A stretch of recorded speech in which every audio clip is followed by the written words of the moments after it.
Okay, right, welcome back to the next part of this course. So we've just finished a marathon breakdown of all the different modules, lots of settings, things we can use, etc.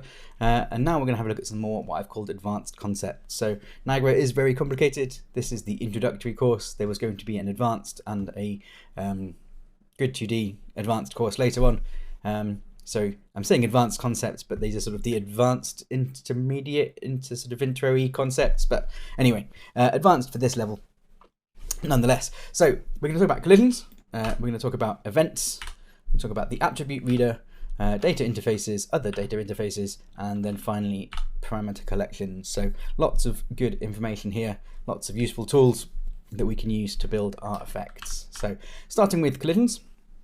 Now, I will say, particle collisions should never be used for anything gameplay critical. They're not always 100%. We'll see in a minute there's a big difference between CPU and GPU, and there's all sorts of limitations and things. Generally, we shouldn't be using CPU collisions anyway. They're very, very expensive. For non-real-time, fine, but for games projects, we're going to want to use GPU collisions and then deal with the limitations of those when we get them. And yeah, so just changed my layout a little bit. I've got my Niagara open here, and I've actually created a third viewport. So in Windows, you can create as many viewports as up to 4 viewports. So I've got a viewport of the world here, and I've just got rid of the Niagara preview window here. So preview window here is not going to really tell me what I want, because collisions aren't really working correctly in here because the floor doesn't really exist and that kind of thing. So just kill that. And just have a view here. I can make this full screen. Something like that. If you've got 2 monitors, obviously you don't need to do this step, but we want to be able to see the world and see what's happening here, and we want to be able to see obviously Niagara as well. So we're starting off with CPU collisions. They are expensive. Do not use them for real-time projects. We'll see why they're expensive in a second. And like I say, do not use them for anything gameplay critical. So you can, in theory, use collisions to spawn effects and do kind of like gameplay loops. So you could do damage with them and that kind of stuff. But you wouldn't. You would try and use the kind of like keep the gameplay systems separate from the visual systems as much as possible. Okay, let's kill the collision module for a second. If we take a quick look at what we have, it's a CPU emitter, sim target CPU, and apart from that, it's just modules we've used already. So there's a spawn rate, spawning in a shape, in this case a sphere, with a velocity from a cone, and then I've got some gravity, a bit of drag, and I'm just scaling the opacity out. So not a very complicated particle. They are just little red dots, but hopefully then they're going to be useful to see how collision works. And so we're going to add a collision module. And we get a collision. Simple as that. Done. No, there's lots of settings and lots of things we can go into here as well. So first thing to talk about, these are using ray traced collisions. So what happens? They are taking the particle, they are looking forwards along its trajectory, they're working out, am I going to hit anything? In this case, is it going to hit anything using the world dynamic trace channel? We'll talk about those in a second. If it is, okay, well I know it's going to hit. Where's it going to hit? I can work out the angle I should bounce off at and the sort of loss of energy and that kind of stuff. And that's all the settings that we have here. So I talked about the world dynamic trace channel. Every object in Unreal belongs to different physics channels. Games physics and real-time physics can get very complicated very quickly. You can see here now this is colliding with the sphere. Maybe if I bring that there, we can see it happening a bit better. And that's because this belongs to the world dynamic trace channel. The collision settings here, if we change it from default to custom, and open up this box, these are the various collision channels that exist. So we can start with these ones when the engine's the project is created. We can go into project settings and create extras and create our own. If I turn off block world dynamic, we're now not getting collisions in our sphere. And you can see they're just passing straight through. So that's how we define what's colliding with what. If we really needed to have some things collide and some things not collide, we could create our own trace channels. This is true for all kind of collisions really, but for the default, what we're colliding with here in Niagara is the world dynamic trace channel. Okay, have a switch here for just on and off. That's useful. If we want to do that directly in Niagara, we don't have to kill the module. We can just turn it on and off. You can see from the time it takes to recompile that this is complicated. And what it's doing is it's doing a calculation, as I say, from the sprite. We can use mesh or custom. And how are we calculating it? Well, in this case, it's the bounds of the object, and we could do that from the minimum or maximum axis as well. So a few things we can do to sort of tweak our collisions.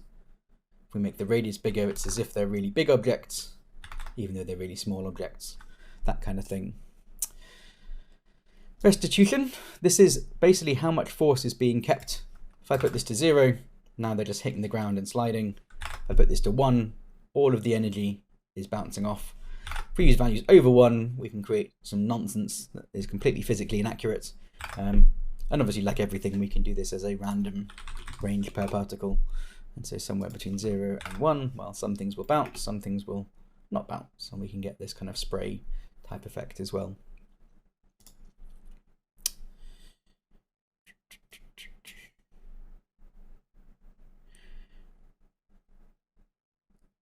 We can also set physical materials, the physical material restitution coefficient and the particles restitution coefficients. Not something I have used, but presumably we can set a physical material on our material. So in every material there is the option for a physical material. If we just create one default physical material, that will do. Here we can set some physics objects as well, so restitution and combine. So there we are. So you can actually set the material to have a certain physics property, and then you can also set your collisions to have a certain physics property as well. I've never had to get that in depth with my particle collisions, I'll be honest. So the maximum of the two, the minimum of the two, or the average, or just ignore it and use the value in here. If we do have very little bending, very little bouncing, then we have some friction. And so we can set a friction value. With no friction, things will just keep sliding. It's like they're on ice. With a negative friction, they might get faster. Again, absolutely nonsense, but something we might want to do in video games. And then friction, high values, obviously things are going to come to rest and stop a lot quicker. Set that back to default as well. Age colliding particles. So you can take your collision, and as it hits, you can advance the age. So if a particle is halfway through its lifetime, we could then say, right, I want to add this delta time times advancing rate. And so you can like make your particles not live very long after they've hit, and that kind of thing, by saying, right, after you've collided, I want you to speed up by a factor of, and then whatever it is. You could use this to kill the particles if we do set a very high value. Now, every tick or every frame after it's collided is going to be effectively 50 frames. That's going to kill them off, but it's not a very good way of working with this. And there is a better way to kill particles on collision, which we'll look at in a bit. Okay, rest states. So a rest state is when it has reached the end of its movement. It will kind of drop the calculations. It will enter what's called a rest state, and you've got settings to control this. So how much to collide by. If I say max collisions 1, will that bounce and then stop? That should then just, yeah. So it's now hitting that ground, immediately entering a rest state, which means no more physical movement, no more updates, and then just carries on living its life and fading away, which could be useful. If we set this to 2, now they're going to bounce. Our friction's too low, so we're not actually seeing bounces, are we? What's too low? Why are these not bouncing?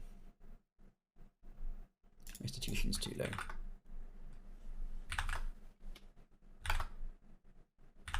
Yeah, okay. Collision's 2. Bounciness.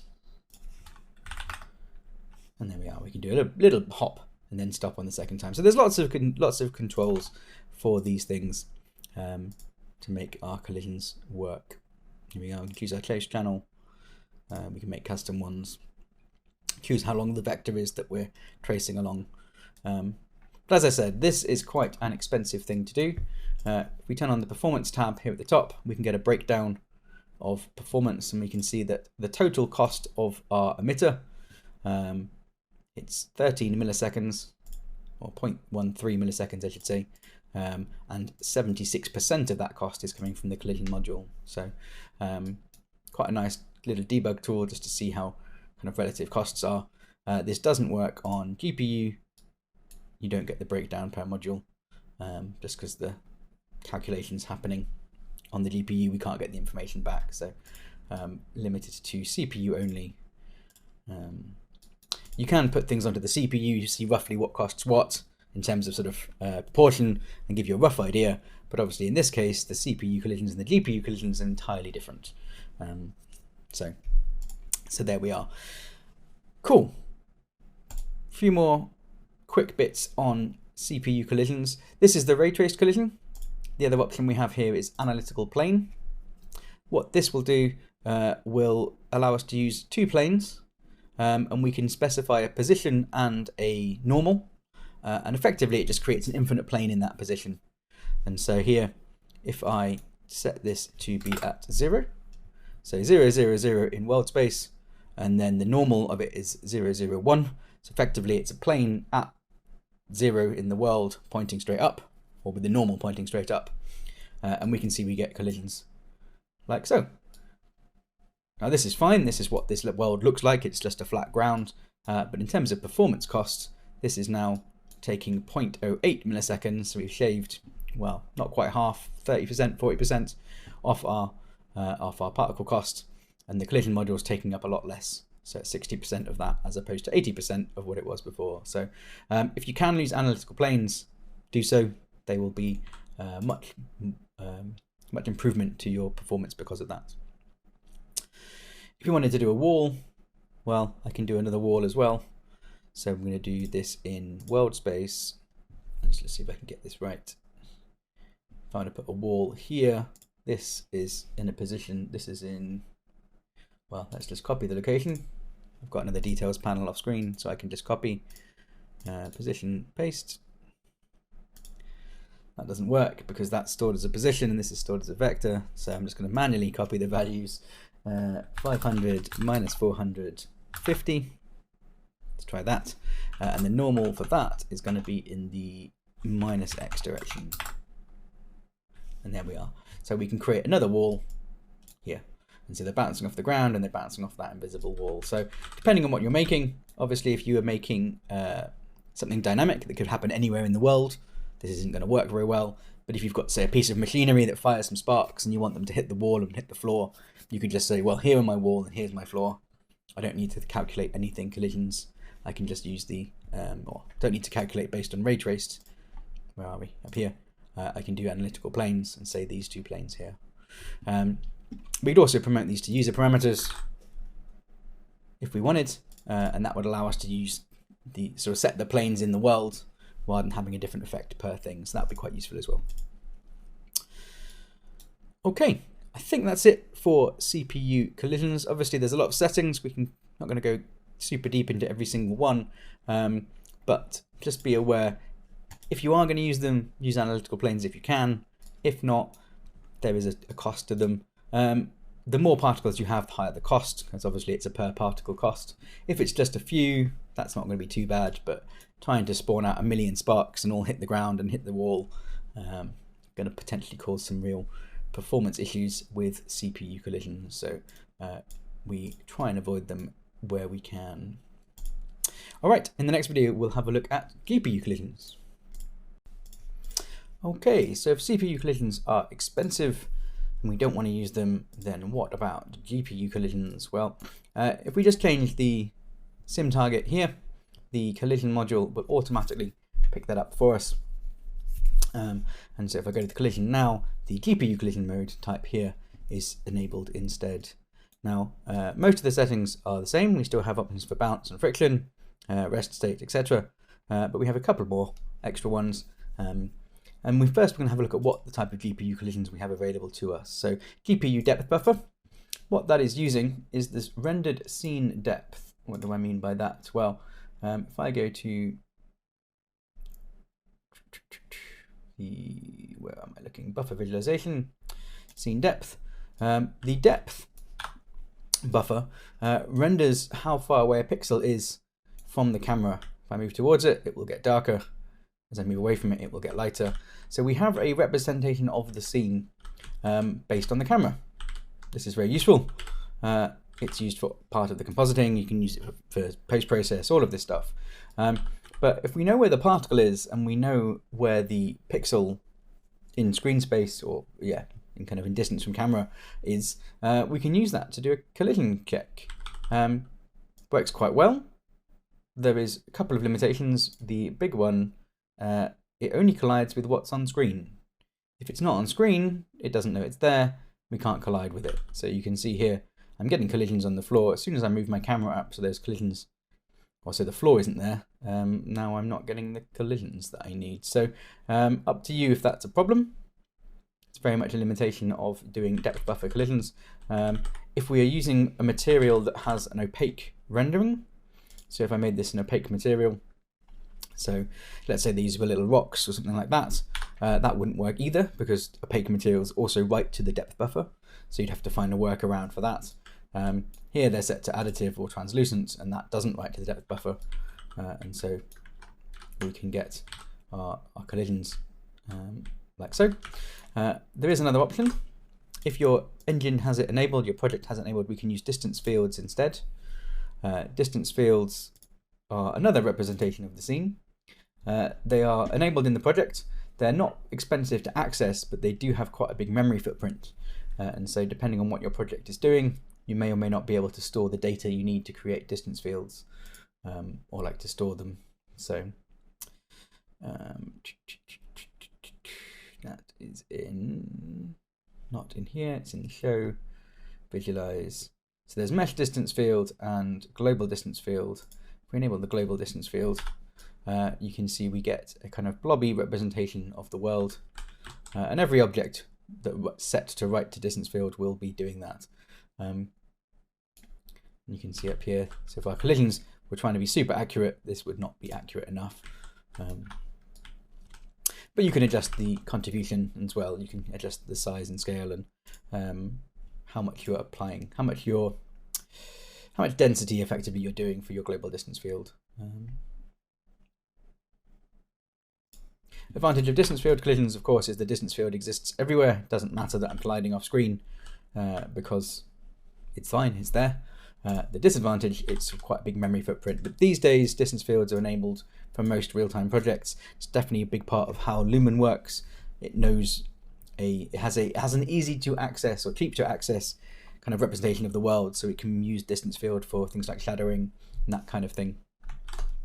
I'm glossing over a little bit of detail there, but hopefully you can understand that. And well, go and have a look a bit more into distance fields if you wish.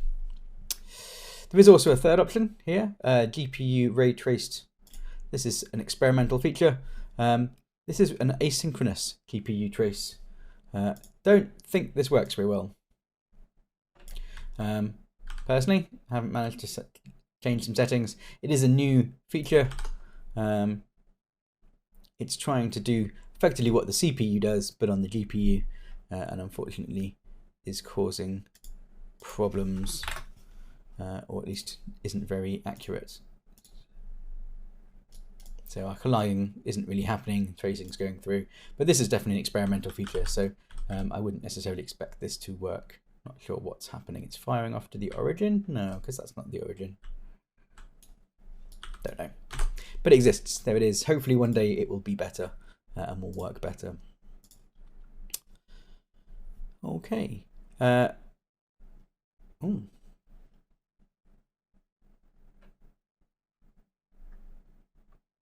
Allows one to kill particles that interact with opaque surfaces and since can also allow off-screen depth buffer collision particles to live after a bounce. Okay. I was like a bit like, oh, that's the thing that you can't do, but no, it's just a really long word or a really long title. So if we're using the depth buffer, just to go back, obviously collisions, this allows particles, once they've collided, to then live, even though they go off screen.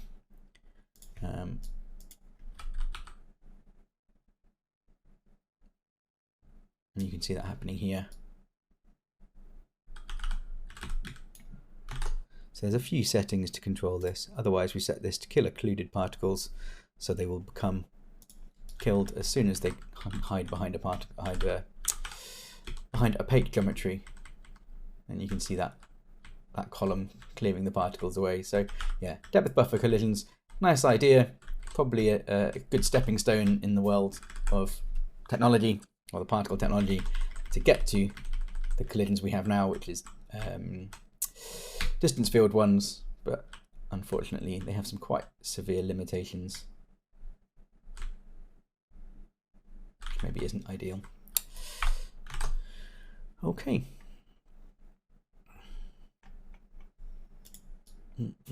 Right, that seems like a good place to stop for the first video here about GPU collisions. In the next video, we'll talk about some of the things we can do from the data that the collision model is giving us. Okay, so talks about CPU collisions and distance fields and GPU collisions and all the different types so far. Let's have a look at what the collision module actually gives us though. So obviously we looked at things like bounce, friction, all of those things. But if we turn on the parameter rights and come down here, there is a whole load of data that we get access to on collisions. So let me just make this a bit bigger. If there's penetration, that kind of thing. So if a particle goes through a surface, how far has it gone through? Is the collision valid? What's the collision normal? So we get has collided. This is a good one. This is just a simple Boolean if a particle has collided or not. So we saw earlier a quick hacky way to kill particles on collision. Well, we wouldn't want to do the artificial aging. It's not very efficient, or not very accurate, I should say. Instead, we can take the has collided Boolean and just going to give us this thing here. Has collided. There we are. This is a has collided Boolean, and we can just do a kill particles. So kill particles. We looked at kill in volume before. This is a module that's just called kill particles. It just has a Boolean. Should I kill particles? Yes or no? Let's open my other viewport so we can see what's happening. Obviously, if we tick yes, then our particles will all be dead. Not very useful, but we can create a Boolean elsewhere and plug that in here. And now something like has collided, particle will spawn, and when it hits, it doesn't actually look like it's doing very much, but they're dying on collision. And if I just turn my collision back to distance field, I'll get a much better result. And there we are. So our particles are being hit in the ground and collided. That's fine if that's what you want. Generally, if we're using collisions, we want to have some actual collisions, but we can use it with also with the output. So there's has collided and there's also a number of collisions, and so we could get that as well. So in this case, if I were to turn this one off and turn this one on, I am doing a comparison, and so the number of collisions, and let's do 1. So on the first collision it bounces, on the second collision it dies, and so it's quite a nice way of controlling your particles. In early physics, or physics a while ago, you would find occasionally as particles were bouncing and they get more and more bouncing, the expensive part of the collision is the collision, not the kind of being in the air. And so you'd find that as the particles got slower and slower, you'd get kind of more and more collisions, and so you'd use something like this to kill them off. These days they're a bit better, and we have things like rest states, so there's not quite so useful, but it's quite a useful thing to be able to do, and just say, right, we're going to kill a couple of kill a particle off after a couple of bounces, and that's probably all we really need, especially if there's something like sparks and they're scaling down and that kind of thing. So it's kind of like a bit of a safety net that you can add to kill things off. Cool. We can also visualize this. So here I have my dynamic parameters set.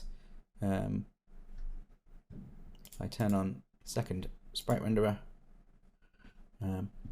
using here a quick debug material, so dynamic parameter into a debug scalar values into the emissive color, and so that value, that number, is being debugged on my sprite, and you can kind of see your number of collisions So zeros as they come down and they hit. Oops. If you are getting that popping, it's just because the fixed bounds aren't big enough. Maybe we'll use the set fixed bounds emitters. Oh, didn't work. Why didn't that work? Bounds.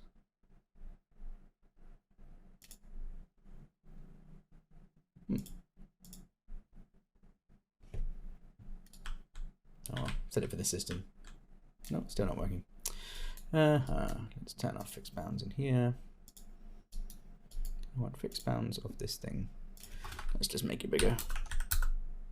Oh, that's not making it bigger. That's adding another 0 to the decimals.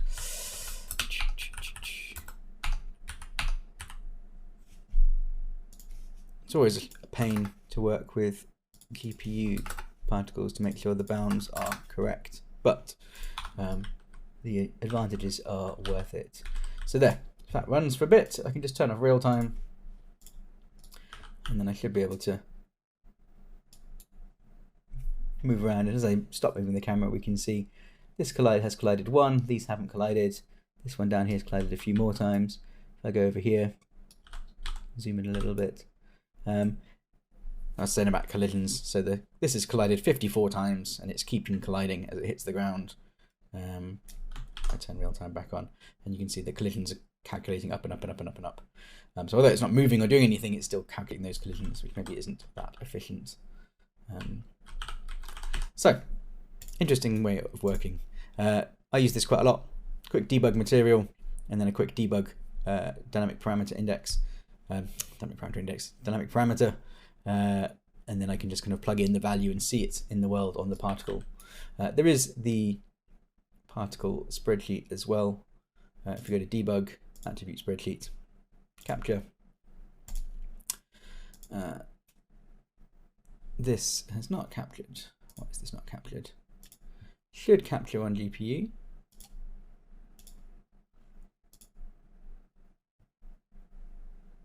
Interesting. Doing something. But yeah, that should give me more particles than that. Don't know. But the has collided parameter, you can see kind of why I do it the way I do it. There's a lot going on in here. It's great if you want to deep dive into everything. But there we go. Number of collisions. It's not giving me any collisions on anything. Why is this not working?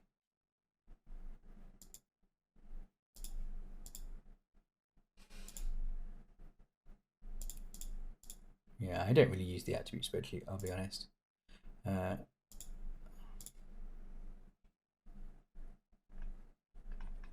I just plug the number into a material instead, because that allows me to see exactly what I want. You should be able to see your parameters here as well. There should be a has collided false. Not entirely sure. That would work definitely on CPU collisions. I was under the impression that the attribute spreadsheet worked for. Yeah, I'm not sure. It might be because I've got a few different windows open. Anyway, I might debug that and see if I can work out what's going on not in the middle of a video. So, but there we are. We have information coming from our collision. We have the number of collisions has collided, yes or no. We have the normal collision normal. Not sure what the difference between module collision 1 and module collision 2 is. Does look like there's only one copy of this. We should be able to get the things like the impact normal. As you can see, it's obviously a very complicated node. Lots of options, lots of settings and things. Okay, getting a little bit away from the point here, but yeah, data is written by the collision module. It doesn't just do the collisions over here, also gives us access to some of that data as well. So do we want to do things like spawn particles off the collision normal, that kind of stuff? We could do that. And we can do that with things like how many times have we collided, etc., etc. Cool. All right. that is everything I want to say about the collision module. It's useful. Yep, obviously it does what it says. It's well worth having on certain types of effects. You want a nice bounce.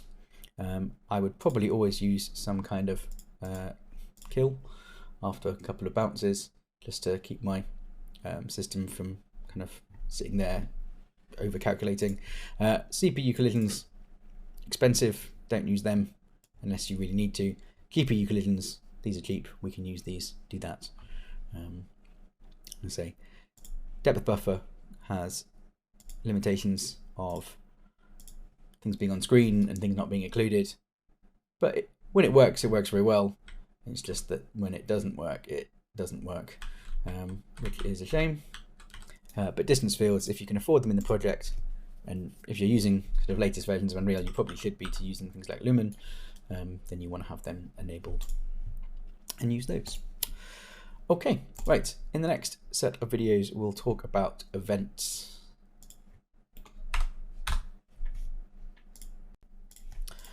Okay, so we've had a look at collisions, and now we're going to have a look at events. Now, events are a way of using something that's happened in the particle system to spawn particles elsewhere in a different particle system, or one emitter to another emitter. They work. They are CPU only, though they need to be doing calculations on the CPU, which makes them a little bit expensive anyway, and then they are inherently a more expensive thing to do. So a very common thing to see is something like rain causing splashes based on a collision event, and you can totally do that. It's quite an expensive way to do that. So we'll go through them, we'll have a look at them, and then we're going to have a look at maybe using the attribute reader to try and create the same effect, but on the GPU. So we'll see how that goes. But start with events. There are three types of event: location event, a collision event, and then a death event. So effectively, there's three types of data you could handle. You can send. So the location of the particles, when the particle dies, and then also the collisions as well. So I'll have a look at location events first. So the setup for this, and maybe if I load up my other viewport again. There we go. What do we have here? Well, I have a module. It's basically the same module as we just looked at. It's a collision module. It's using an analytical plane on the ground. Particles are spawning and bouncing off. And that's what's happening. But I've created this module here, generate a location event. Let's just add a blank one. Generate location event. So this is now trying to send information about the particle, and these are the things to send. So vector to send as vector1, position. So the position of the particle is being sent as a thing called vector1, velocity, acceleration. So a bit like we saw before with the spawn particles from other particles, this is now trying to send this information through a location event to be accessed elsewhere. The event receiver. This is a very simple particle, different color, obviously, simple material, has very little happening within it. Spawning particles with a size, but we're not spawning particles up here using the sort of spawn rate or spawn burst or whatever. Instead, we're spawning particles down here. And I'm just going to remove this event part entirely and build this from scratch. So in our sender, we just need to have a generate location event module. And in our receiver, we have to have an additional stage, and this is where we use the event handler stage. We talked about using this one earlier. Event handler source set to none. Well, the source we want to pick from, where we're going to get the information from, well, it's this location event here. And then we need to change this execution mode to just spawned particles, and that way it will just calculate the event on what's being spawned, not what's already there. Spawn number, how many particles do we want to spawn? Well, if we just set this to 1 or 5, and then we need to set a additional module. Let's turn this performance off for a second.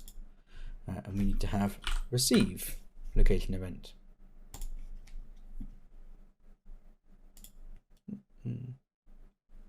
And there we are. So the generate location event sends the data, the receive location event receives the data, and here you can say whether you want to be applied or just outputted. So do we want to use that data or not? In this case, we're taking the position and applying it, the acceleration and applying it, the ribbon UV, well, we're not actually using ribbons, that's probably not necessary, and the ribbon ID, that's not going to work, and probably don't need the coordinate transplantase either.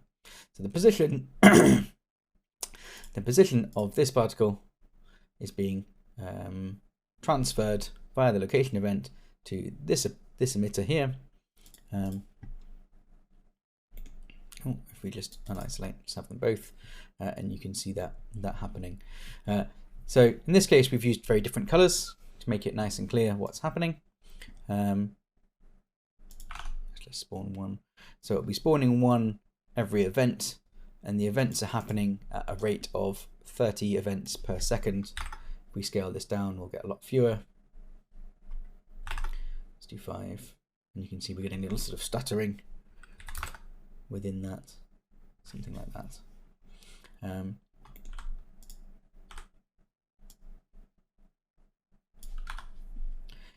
obviously if we did things like add gravity,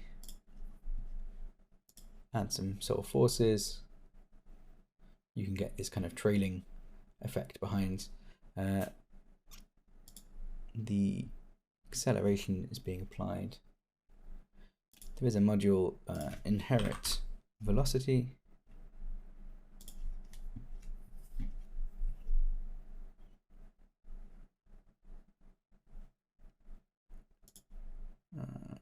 Might need to be in here after the location event. Should now be. Oops.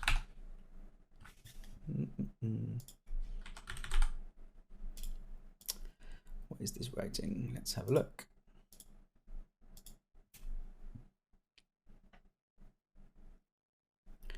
So I want the acceleration velocity is coming through as vector 2. Receive location is vector 2.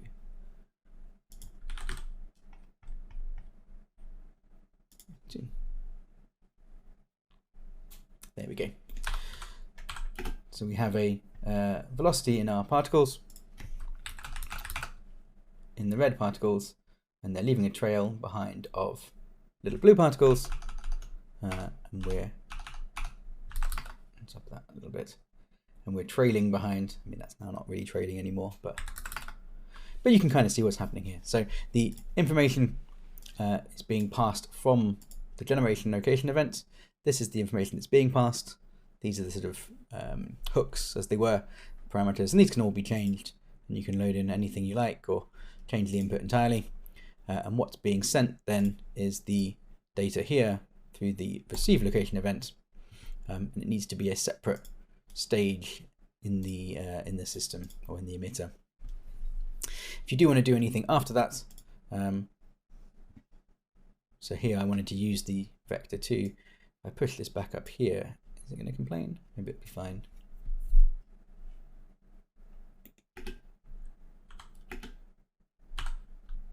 Nope, the whole thing just doesn't compile. What's the problem? I'm accessing the data before it was being set. Yeah. So I'm trying to read the vector here, but I'm not getting the information down here. So the module that sort of like has a requirement. Obviously, it's not a common inbuilt requirement, so it doesn't have the fix option. But we can take the information. Some of it just gets applied directly. I wonder if I just clicked apply on the velocity. That would have been easier than using an inherit module. There we go. We can just inherit this, and it comes with a scale. Interesting things we can do to create nice trailing effects. That said, events are expensive. If you are using them, be aware. Well, 0.09 milliseconds doesn't look like it's crazy expensive, but they are CPU emitters or CPU simulations, and so not necessarily. Oops, 0.5. Not necessarily as optimal as using, say, a GPU system, which we'll have a look at in a bit. Cool. that's location events. Hopefully that makes sense. The one thing that does catch people out is this execution mode. If it's set to every particle, which is the default, it doesn't work. It doesn't do anything. Controls which particles have the script run on them. Yeah, I think that's for if you're using particles within the system itself, within this emitter. But yeah, we want to change this to just spawned particles. And now that works. So do double check that. Okay. Right, so yeah, generate, receive, and then make sure that you've hooked up the thing, and you can tell it how many particles you want to spawn, random numbers, all that kind of thing. And we can create some nice trails. In the next video, we'll have a look at death events. Okay, so death events.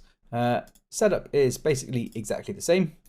We have an emitter here that is doing things. In this case, it is spawning particles that are flying through the air. And then they are colliding.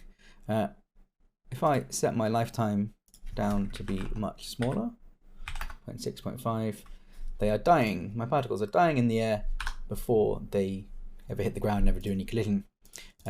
If I create a generate death event, I can generate a death event, pass through my information, same as before, and then in here, same idea, and let's just set that up the same. So I will add a event handler, assign it to the death event, work on spawned particles, spawn number 5, and then add a receive death event as well. So what's happening? Well, the particles, oops, let's isolate the other one. Particles here, they aren't spawning in the world normally. Again, there's no spawn rate, there's no spawn burst. Instead, they just have an initial cone going upwards, and they're receiving the death event. So they're only spawning when the first particles die.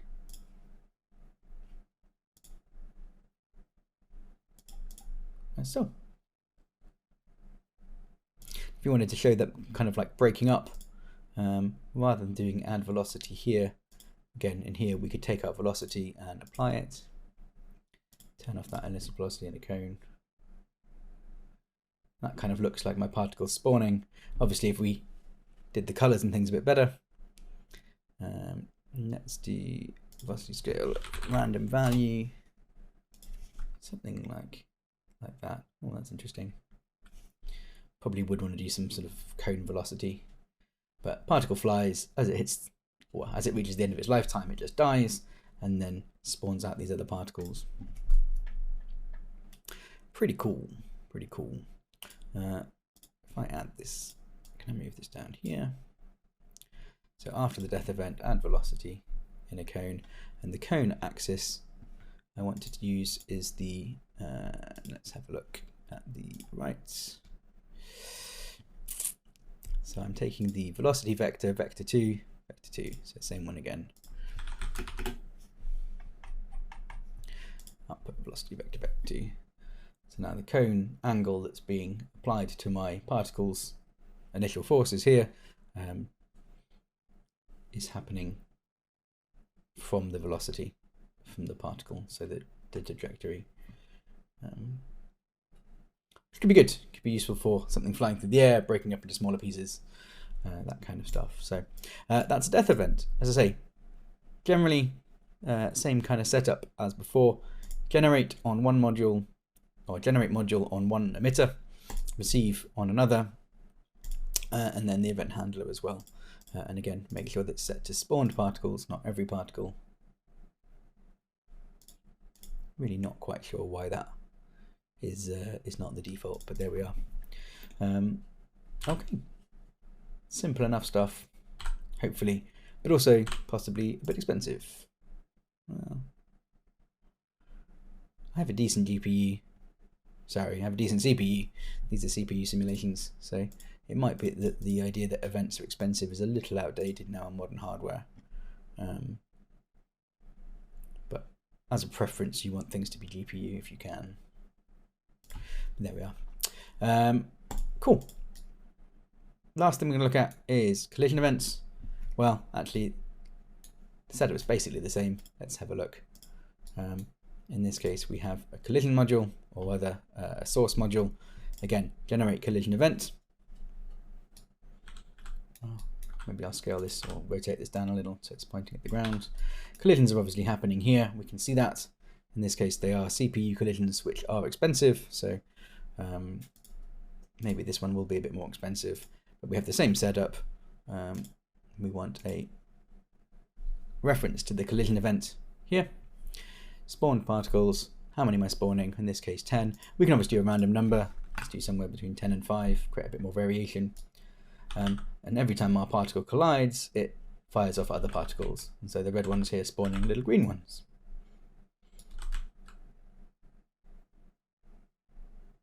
Cool. Nice way of working. You could definitely use this for some big cinematics where you have kind of big rock that comes down, and as it hits the ground, big other little rocks break up, that kind of thing. Really kind of build up quite a nice dynamic system with one system driving, or one emitter driving another set of emitters. But yeah, using collision events or location events or depth events. Cool.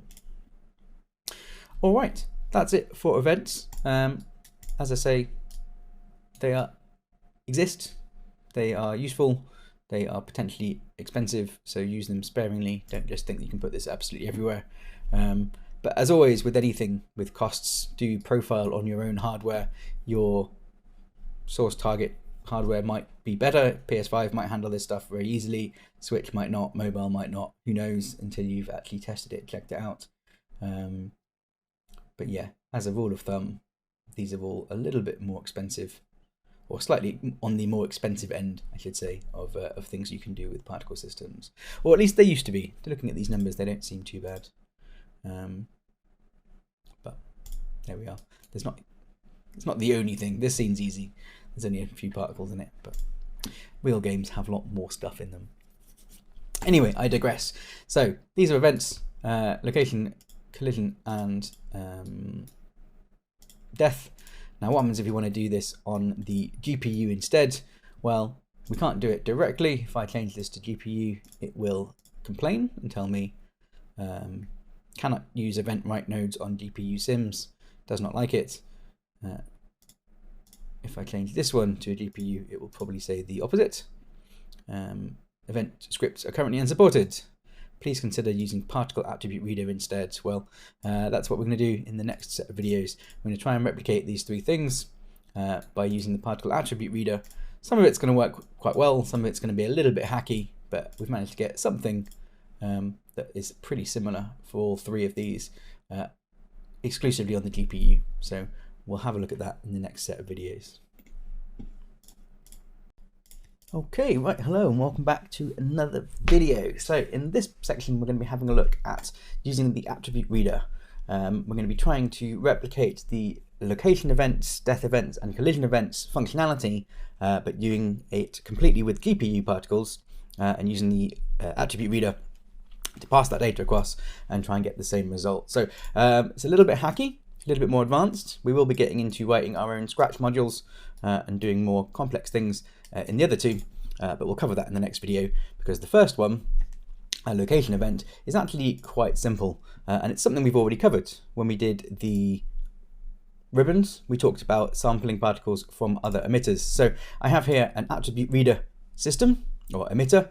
That's just what it's called. It's just a basic emitter, and it doesn't need to send anything. So with the events, you need to have a generate event module. I don't think it's going to come up because, oh no, it does. So you need to have the generate event module to sort of like get the data ready to send. With the attribute reader, you don't have to do that. So this is a very simple emitter. Again, just spawning particles in a shape with some velocity, a little bit of gravity and drag, and I'm using collisions, and they're set to GPU distance fields. So I think that might have been on depth buffer in the example you have, but doesn't really matter. Doesn't affect how these things work, but it's just the more sort of coherent collision probably. Okay, so how do we pass information across? Well, there's two modules. I'm just going to delete them for now and then re-add them. So in this emitter here, we need to take the information from the particles that are spawned here. And so to do that, we're going to add a spawn particles from other emitter, not in particle spawn, but in particle emitter update. Spawn particles from other emitter. And then it tells us here we need to have a sample particles from other emitter. So the two nodes work together and we can just click fix and it will add that for us in the right place. So spawn particles from other emitter, which emitter do we want to spawn from? As soon as we start typing in here, it'll give us a drop down attribute reader. That's where we want to spawn the particles from. And that's as simple as that. So now we have particles coming in where the red particles are moving, the blue particles are sort of spawning behind. Is that right? My colors, they're purple. Let me make them blue. There we go. Make them a bit more bright. Doesn't really matter. There we go. Now our red particles are moving, our blue particles are spawning. And what's happening in the spawn particles from other emitter? That's telling us how many particles to spawn. Well, 10 is probably quite high. They are working a bit like a burst. So if we have a look, it's not a spawn rate. It's rather it is a spawn rate, but like every frame, every second, it's now spawning one particle per thing. And so you can see there's a little bit of a kind of a gap at the start, and then we're kind of getting bursts and bursts and bursts. With a spawn rate that's higher, you don't really notice that. And so it's not quite kind of spawning a particle per kind of thing. You need a decent spawn rate to kind of fill in the gaps, if that makes sense.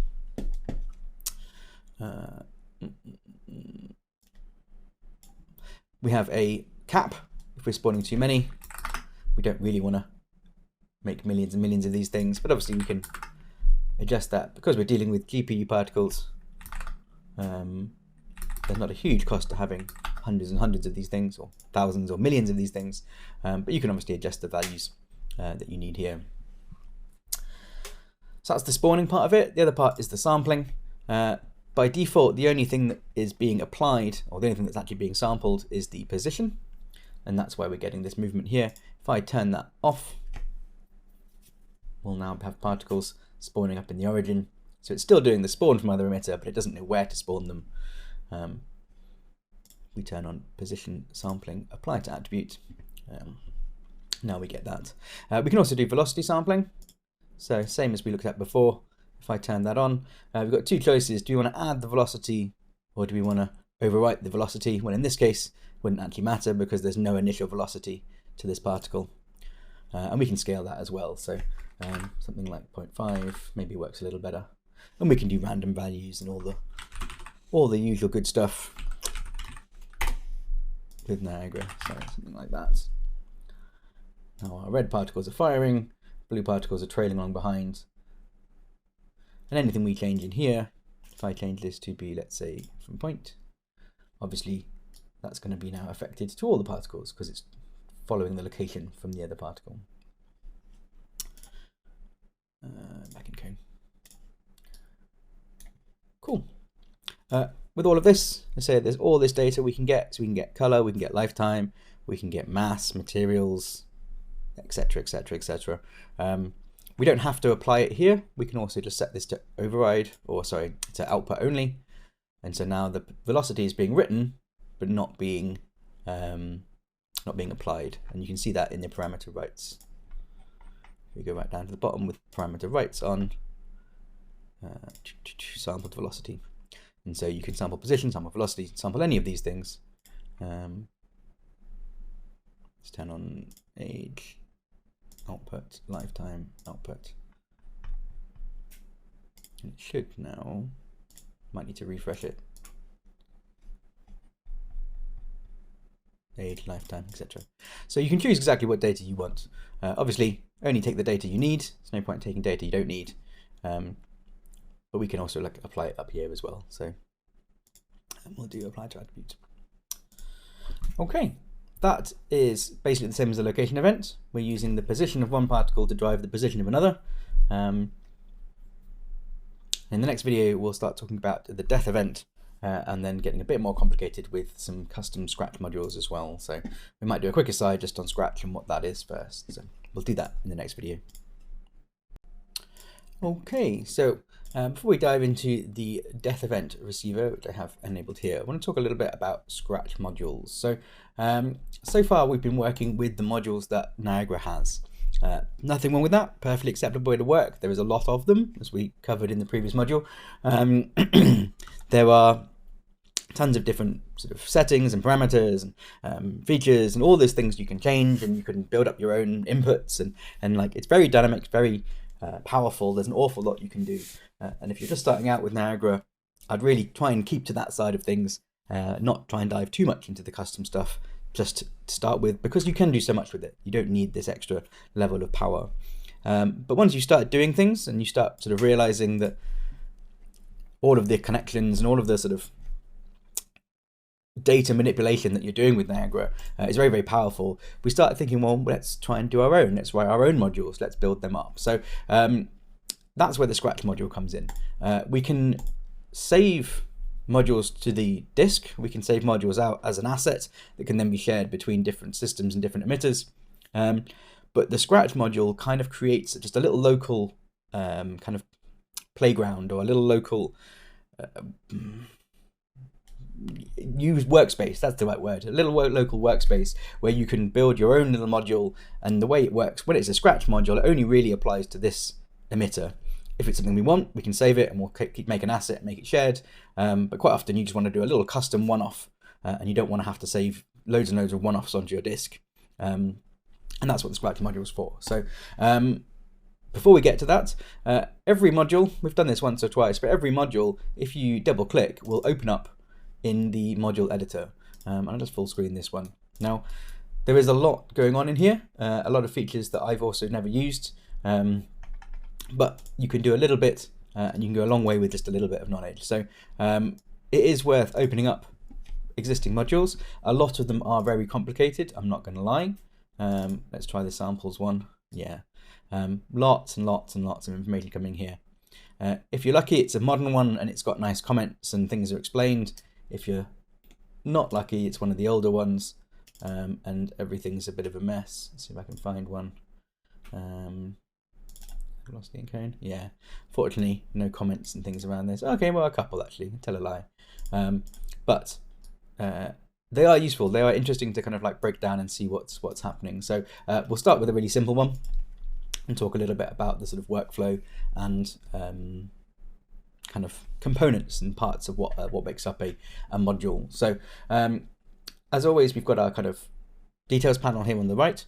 That is context sensitive. As I select things, we will have different details. There we go. Appearing. Some modules don't have any details to them because it's a simple multiply. But if there are any details required, they will appear when selected up here, etc. We have our parameters down here. So what parameters do we have available to us? Are they particle parameters? Are they inputs? Are they, in this case, transients, etc. We have our overall script properties. So this is like the properties to do with the actual asset. So is it exposed to the library visibility? So by default, things are unexposed and don't appear in the plus menu. I'm dealing with scale mesh size here. So this is here in the list. If I were to apply this, note that I won't. Well, let's do it. Why not? We'll see. I've now made that not exposed to the list. Scale mesh size. The speed is still there, but mesh size is gone because I've changed the exposure. And this is true. Works very well, or very similarly to how material functions and things like that work. So we can do descriptions and keywords and all this kind of stuff. Note there's a lot of extra information here. Things like metadata. Don't know. Never used this. As I say, this is a very powerful system and lots of things it can do, but that's what this sort of script part is doing. It's properties to do with the actual script. You put in required dependencies and this kind of thing. So those little fix now errors, I think you can build your own in here, but I've never done it. Okay, so that's the component parts, details, what's happening in the module, what the sort of settings and properties of the module are. And then the way it works is we have effectively an input and an output. So an input map, this is taking all the data that currently exists in the particle system at this sort of point in time and gives us access to it. And so we can then do a map get, and this is getting the information or getting the data itself. So we can get inputs. If we make a new, let's say a new float, I can call this my input float, and this will now be available to us in here once we've compiled and used it, etc. So that's how you do these things. So the scale, mesh scale size, has a vector input, and if we go down here, look for inputs, initial mesh scale factor. So it's called scale factor. It's called scale factor, and it is a vector, and that is of type vector. And that's how we create our own inputs to modules, and we'll be doing that. We can also access existing data. So let's say particle color, that's fine. That will just read the data from the particle stack. So from here, so where we are in the stack, where we are kind of moving through our script, it will get that particle color. So if we want to do something like multiply color, well in this case let's do scale, because that's what this module is doing. So if I just right click and remove, and then add particle scale, and we're just going to do a multiply and multiply these two together. Once we've done that, we're going to want to output it. So we have a maps get, the out or the inverse of that, or the partner module, it is a map set, and we need to plug from here into here in terms of execution pin. And we could just drag this up here. Ooh, that will now save it out as a parameter, so we can save our own parameters this way. Or if I remove this, I can add something to set, and it's going to be particle scale,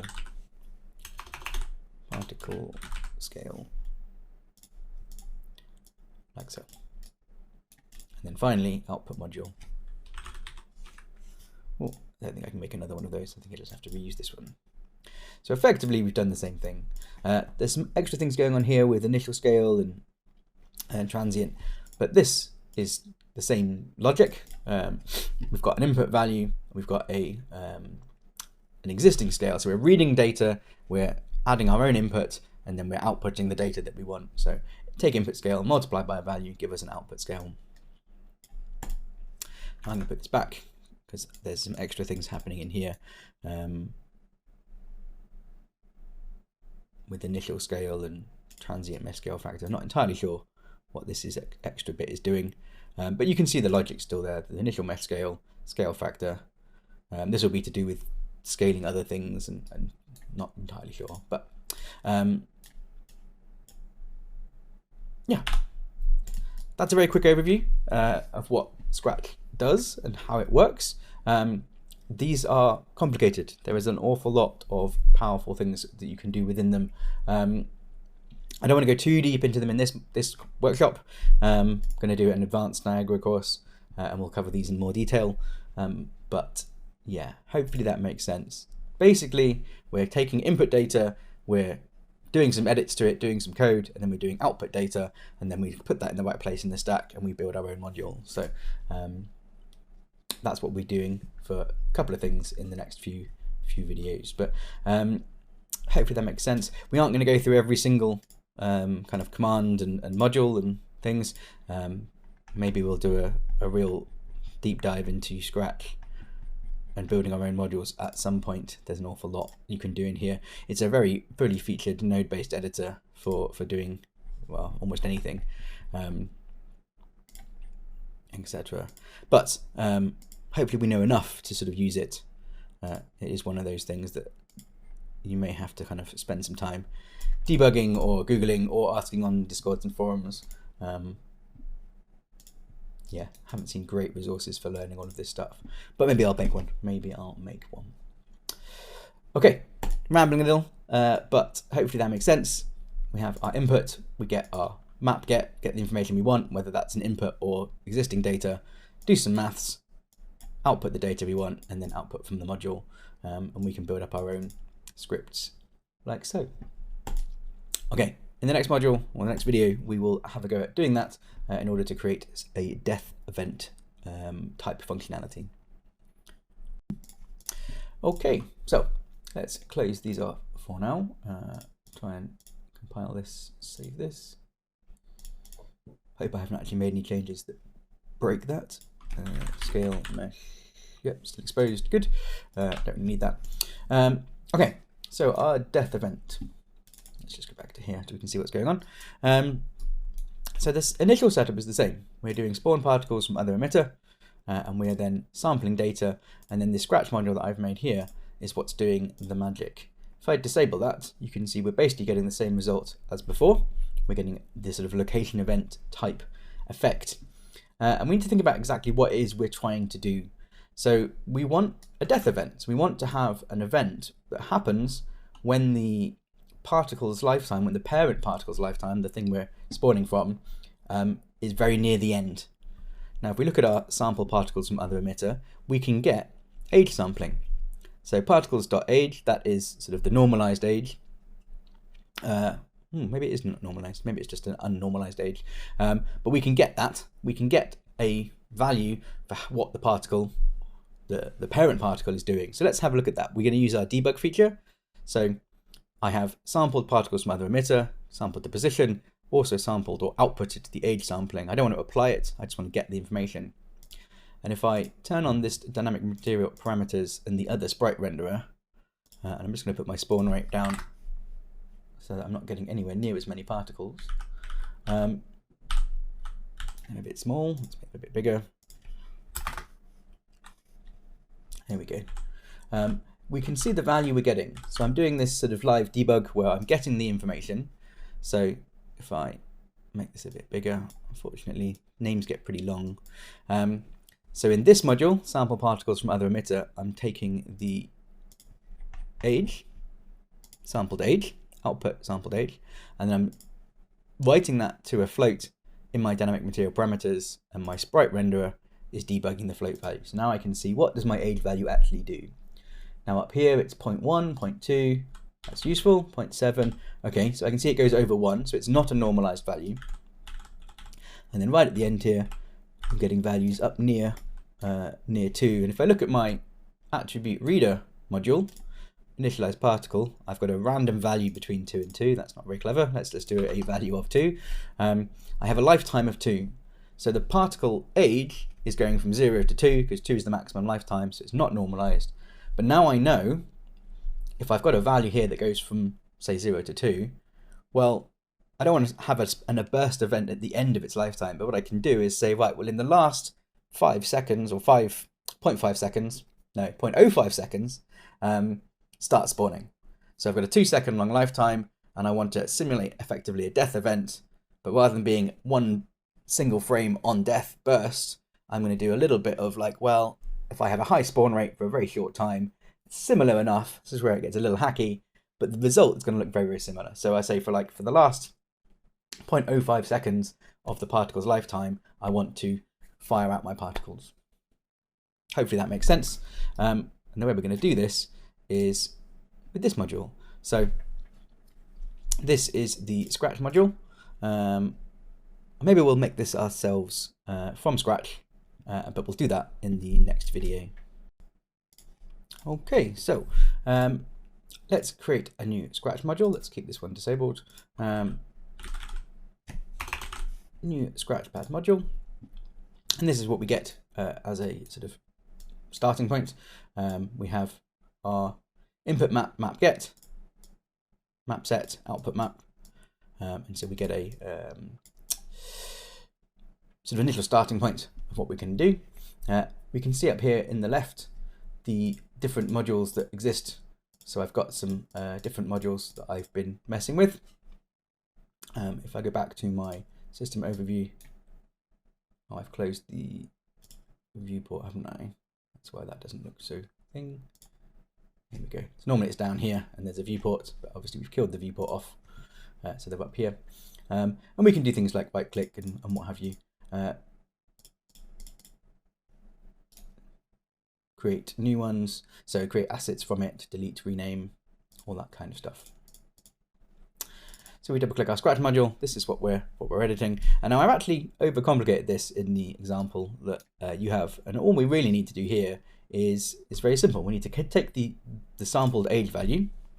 And if I do a new float, I'm going to call this sampled age. And then we need to have a input value. And so another float, I'm going to call this age threshold. Now, if the sampled age is less than the age threshold, then we want to kill our particle. And if it's over, we want to keep it alive. So effectively, all of these particles here on spawn are then going to die. This is a thing called rejection sampling. We looked at it briefly before. We're going to look at it again. When we're dealing with GPU particles, there obviously is a cost to this, but it's actually a very efficient way of sort of controlling where your particles are. Spawn them, do a check, and then kill them. And so we'll just do that comparison here. So if our sampled age, and we'll do a less than, if our sampled age is less than our age threshold, we'll get a value of true. This is Boolean logic. Do a comparison and get a true or false value. And there's a data thing we can do here called alive. Data instance alive. If alive is true, it keeps it alive. If alive is false, then it kills it. So we could output this value and then use a kill module, and that would work as well. And in fact, this could all be done just using a kill module. Now, if we apply this, it's going to update in the world, and we're killing all our particles. One thing to remember when you're working with Scratch modules, it's very easy to forget, is not only do you need to set the parameters and things in here, but you then need to also set the parameters and things in here as well. So the sampled age, that's going to be hooked into the sampled age. Oh, that's not sampled age, that was sampled index, sampled age, from the value from the sampled particles with emitter. And then if I do 1.95, I've got this the wrong way around. So I'm getting particles, only the old particles are dying. Let's do that greater than.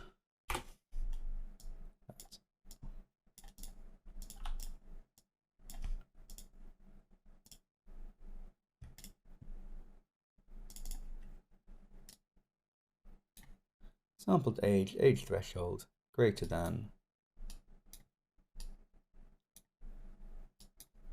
This doesn't need to be here. This was me trying something else.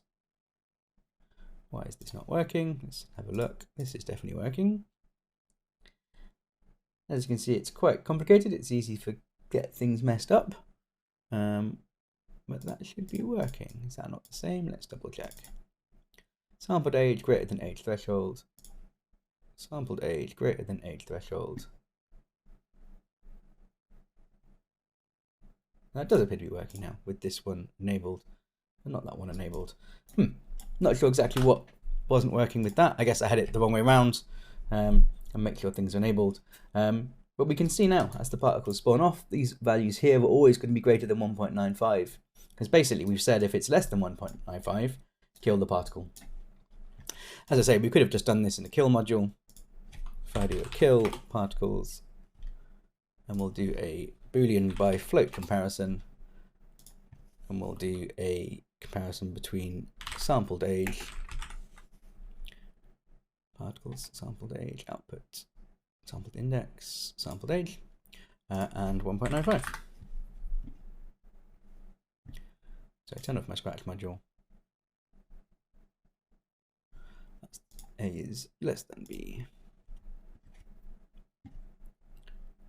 And there we are, same functionality. So if we're making something that we want to reuse a lot, we can make a Scratch module for it and then save that Scratch module out.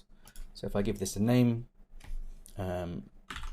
kill on age threshold, I can right click, create asset, and save it out in the world. It's in resources, modules. And I would call this nm kill on age threshold.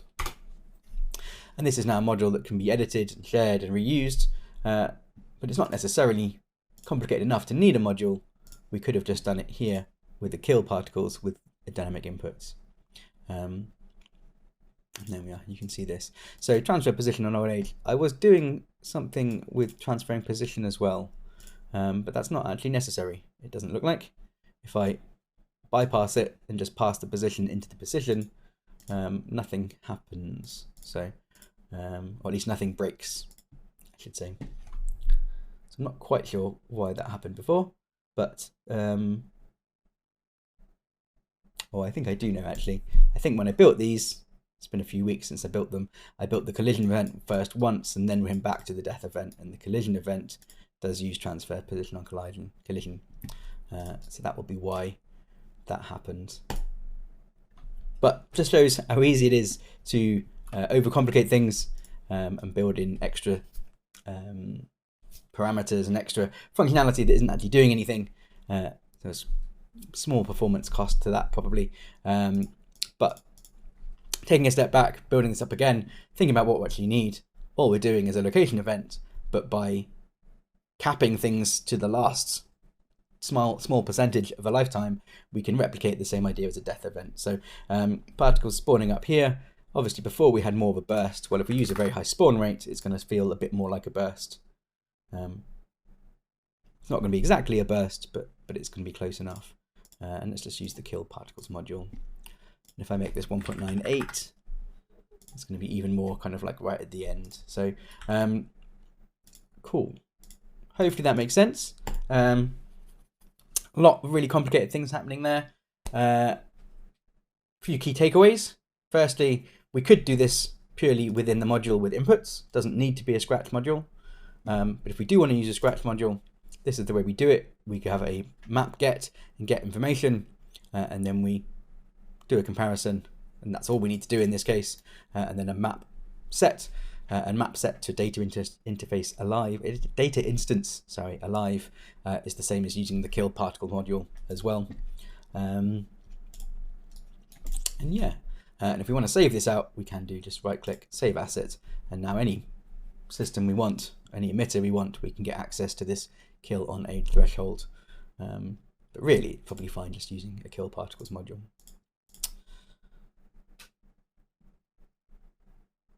Okay.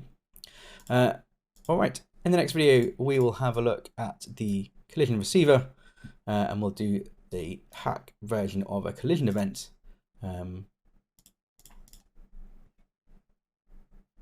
Which is a little bit more involved again. Right, okay, so in this next video, we're going to be having a look at how we can do a collision receiver using the attribute reader and kind of like hacking it together just purely using the GPU. So same setup as before for the spawner, nothing special happening there. We're doing our spawn from other emitter and we're doing sampled from other emitter. And if we just turn these off, we'll see we're not transferring the position. So I'm doing position sampling output only, age sampling output only. So I'm just getting those two items of data. And then we actually need another item of data that the sample particles from other emitter module doesn't provide it. And that's has collided. So if you remember back to the collision module, we have a Boolean being set here. If I look at my parameter rights, there is a Boolean called has collided. And so if we use this, we're only ever going to pick up the first collision. But using the same logic, we could pick up number of collisions and check if number of collisions is increased and do it that way. But we're just going to do has collided to trigger on the first collision that we get.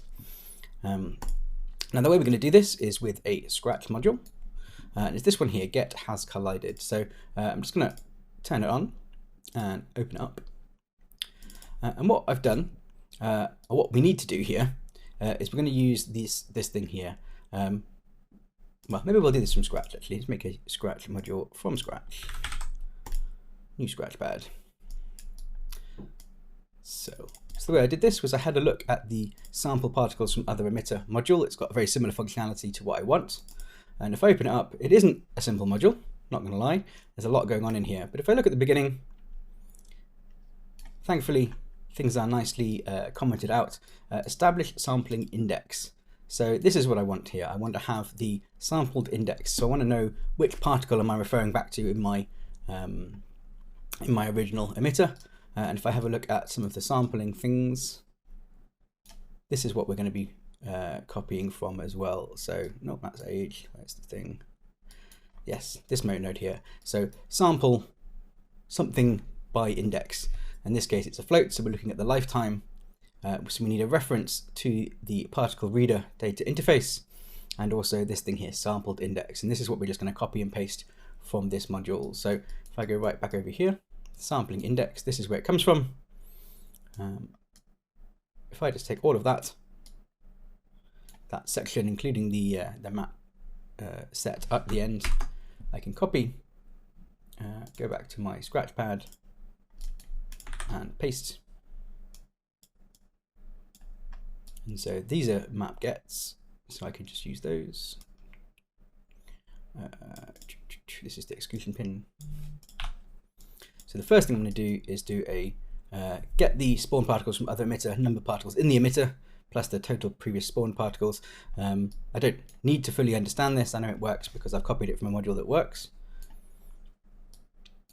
Switch based on sampling mode, all of this. But the important thing is I get the sampled index. Now I can take my module here, and if I do another map get. So the reason you do kind of like a map set, map get is to kind of like save out the values. So it keeps things contained. And so we can say, right, do this calculation, save those values, even if we're saving it as a local. So a local value or a transient value won't ever be passed on to other modules. So we can kind of save local variables as we're working. So in this case, I don't need sampled index any other time.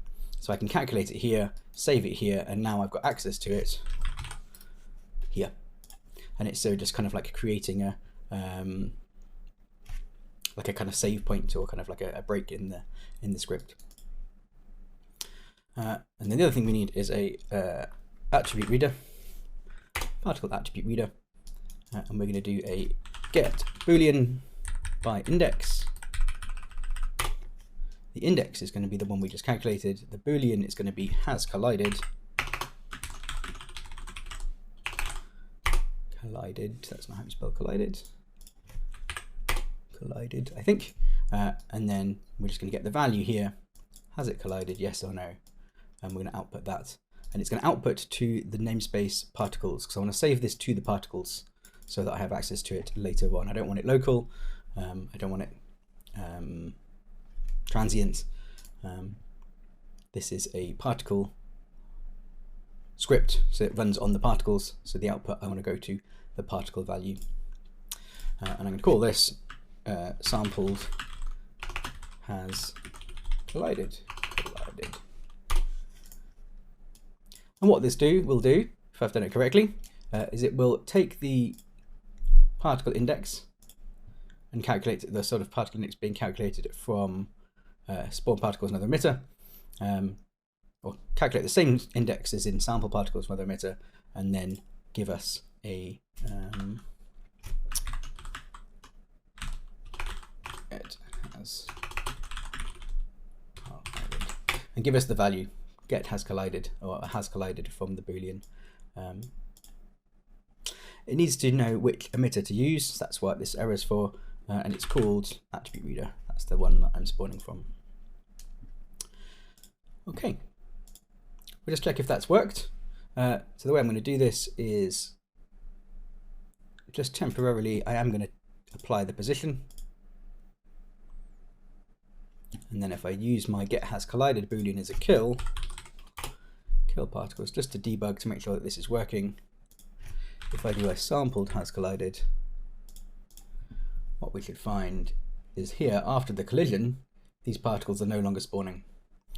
So it isn't what we want in terms of the replicating the collision event effect, but it is working. We're seeing here these particles afterwards, if I turn this module off, are spawning all the time, but after has collided, they are only spawning, whoops, that's the wrong module. Let's do that one, the kill particles. After I've got has collided and used it here in the kill, there they are.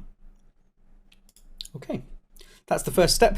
Hopefully that makes sense. So using the same logic that exists in an existing module, just opening it up, having a quick look at working out what it's doing, taking this part of the script, and then copying and basically extending it. So we could extend this module. This is an engine module, so I probably wouldn't edit that, but you could make your own copy and just add the has collided functionality to that.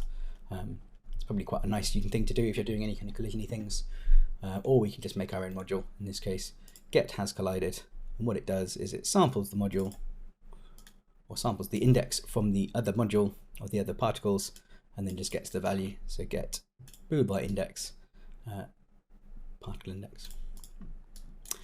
Okay, that's the first part. Second part is going to be to move the particles to this point where the collision is happening, and we'll do that in the next video.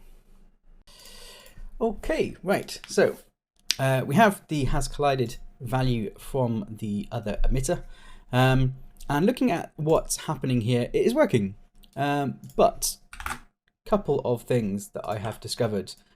It is working, it was working, here we go. It is working sort of despite itself. So there's a bug in the system, and it probably shouldn't be working, or at least it's working in a very specific case, which we'll talk about and why that is. And also there is an optimization as well. So I built this a few weeks ago. Looking back at it now, trying to talk through the tutorial, there's one thing that I've done that's unnecessary, one thing that I've done that isn't working. So quite an interesting kind of case study, I guess. We'll have a look at this module now and what I was trying to do, and we'll talk through the logic of what should be happening, and then we'll build it ourselves and we'll correct the mistakes, and we'll do it in a better way. So, so this is the module that you will have in the example files. The logic is such, it's built off the has collided module, or the has collided boolean that we're getting from the other emitter. And basically the first part is the position. So we are only updating the position of the particles once has collided is true. So if has collided is false, we have here a select or an if node. If false, we're just passing position straight through to position, and that's doing nothing. But if has collided is true, then we're using the sampled position. So we're using the sample position from the other emitters. That's great, but actually that's completely unnecessary. So we're also going to use has collided to kill our particles. That's what this second part of the logic down here does, or third part, I guess. So actually all the times where the position would be wrong, we're killing the particle anyway. So this bit's totally unnecessary. We can just set our sampling to be applied all the time rather than just output. And then we don't need to worry about updating it on collision because it's just always true. So that's the first thing we can do that's going to correct things. Second thing we're doing here logic-wise, I need to know the time the collision happens. And so what I've created is what I like to call a trap, a bit like a logic gate, or yeah. Basically, we have a value. Every frame we're updating that value, and then once a boolean changes, instead of updating the value anymore, we just pass through the value. And so that's what's happening here. So while has collided is false, the saved age or the sampled age gets passed through. So it comes in as false here and gets saved out as a local variable called saved age. And as soon as that becomes true, saved age gets passed through into our Niagara float here and gets saved. So the saved age value before collision is being updated, and then on collision gets kind of locked or trapped, and then carries on. Now, this is something we do need to do, but it doesn't work here. This is a particle spawn script. Doesn't want to be happening here. The reason this is working is because if we have a look, the age that our collisions are happening in are within the first 0.5 seconds, and our spawn duration is set to 0.5 seconds. So we're getting the result that we want here, or we're getting a result that looks correct, but actually it's not, because the last check we do here is the current age of the particle is it less than the spawn duration and the saved age. So effectively what I'm saying is up until collision, we're going to kill our particles, we're going to save the value at collision of what time it collides at, and then we're going to add a threshold value, 0.1 seconds or whatever, and we're going to check if the age is within that. Now, because I've added 0.5, effectively what we've done is we've just said, does the collision happen in the first 0.5 seconds? If yes, spawn the particle, and it does, so we are. So we've got a bug, it looks like it's correct, actually it's not. If I change my collision threshold here to be something smaller, we're getting nothing. There should be a particle spawning within that 0.1. If I put it up to 0.5 and then just adjust my emitter, or my system I should say, now it's not happening because the collisions here are happening later. after that 0.5 threshold. So looked like it was correct. I thought this was correct when I made it. Obviously on second pass, on sort of trying to talk it through, it's not correct, but I've worked out how to fix it, so that's what we're going to do now. And we'll do that in the next video. Okay, so if it's not correct, how do we fix it? Well, let's just disable this. And what we're going to need to do, so here we have our particles, positions being transferred, ages being transferred. Just applying these things. Before I was controlling it manually, it's not necessary. We can just apply them all the time. Now I talked about that trap. Now the thing we need to trap is the age at which the particles collided, but it's not the receiver that knows that. It's the spawner. Hopefully that makes sense. Let me just delete that and make it again from scratch. So the, I need to turn this one off as well. There we go. So the particle that's doing the collisions, that knows when has collided becomes true. So that's the one that wants to do the trap. And so we'll make a scratch module to do that. So let me just swap this over. Let's get the debug here. So I'm going to turn off my receiver. I'm just going to have my spawner particles here. And I'm using my debug material. I quite like this workflow. Obviously, you're welcome to do this as well. So what are we going to do? Well, we've got a collision. We've got the has collided module. But if I make a new scratch pad, and I can call this save collision time, and we're going to do that same thing, that loop. So I need a Boolean input, which is my has collided. I'm going to get the particle age, and I'm going to make another module, or another float, I should say, and I'm going to call this saved age, or time age at collision. That's a good one.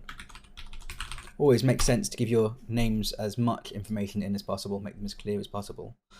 And we're going to save out, we're going to output over here also the age at collision. And this is going to be of type particles, because we want to save that to the particle.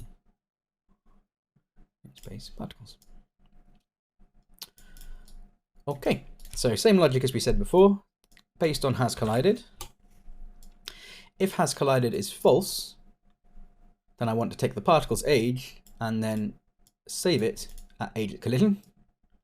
And then the frame that it becomes true, we're not going to stop updating that, and we're going to just go plug age at collision through to be age at collision. So all the times before the collision, we're just updating the value. Age at collision isn't actually correct, but it hasn't collided yet, so it doesn't matter. As soon as the collision happens, bam, we know the age at collision.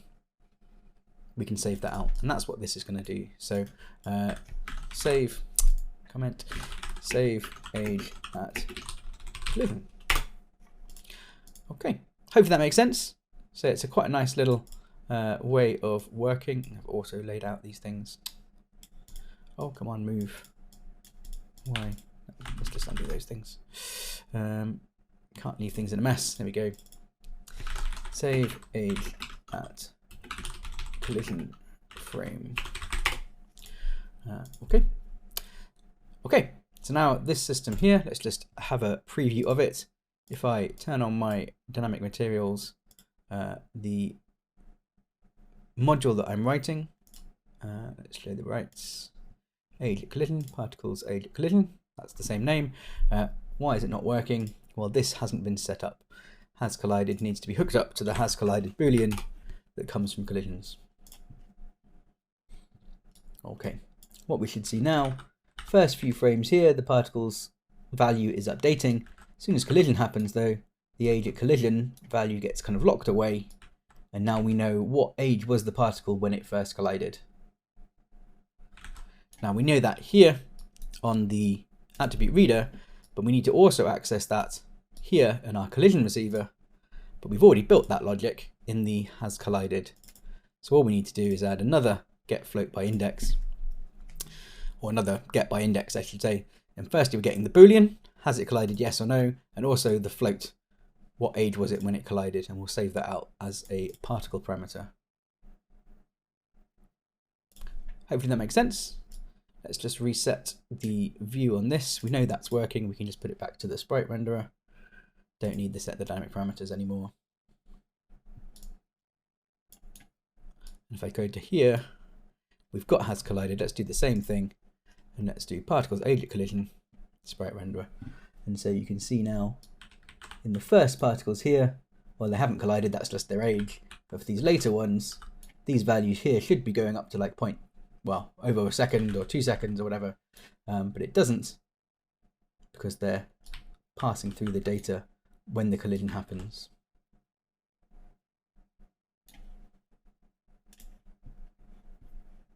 We spawn a few more of these.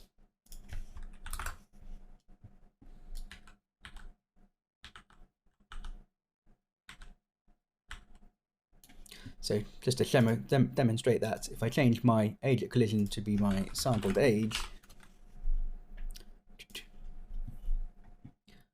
so the sampled age here at the end, that's looking at 0.7, 0.8. Bit tricky to see with so many particles. Hopefully you can see, yeah, there's some 0.9s.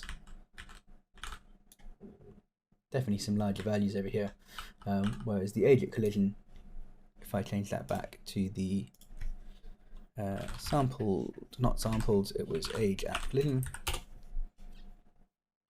Now we're looking at 0.2, 0.3. So now we have two values we can do a comparison with, which is great. That's what we want to do. So let's make a Scratch module for that.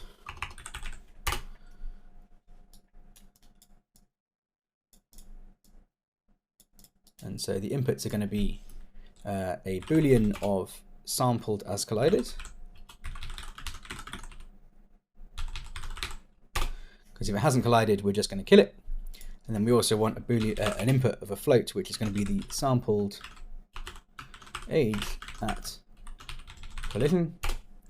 And the final thing we want is a user control parameter, which is another float, which is going to be duration to spawn. So if the sampled age at collision, we need the current particle age as well. Is that right? What's the other value we need? We've got the sampled age at collision. We've got the sampled age as well. That's right. Sampled. Another float input. Sampled age. So the sampled age is the age from the other emitter. The sampled age at collision is the age from the collision from the other emitter when it collided, and the duration. So we can compare these two plus this and see if that is less or not. So the sampled age at collision plus the duration, if that is less than the sampled age, then that will be true. We want our alive. And we'll just do this bit first to make sure this works. Apply that. Remember, every time we apply, we also need to go in and fill in the data. So our duration to spawn will be 0.1. Our sampled age is sampled age. Sampled age at collision is the age at collision. And we're not using sampled has collided, but we can plug it in now anyway. And what we will find is, hopefully, if I bring this down a little bit more,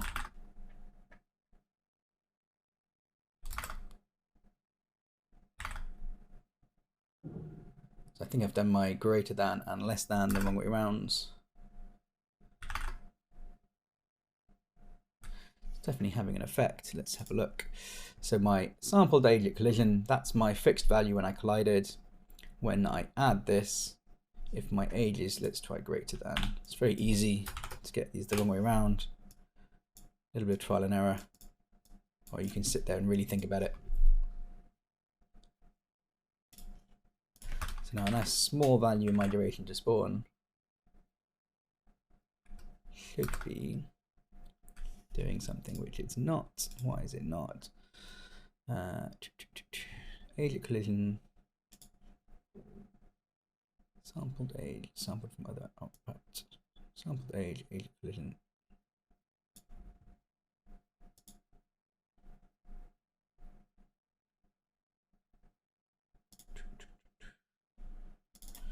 Should work. Why is it not working? Let's do some debugging. So if we go back to our thing here, age at collision 0.25,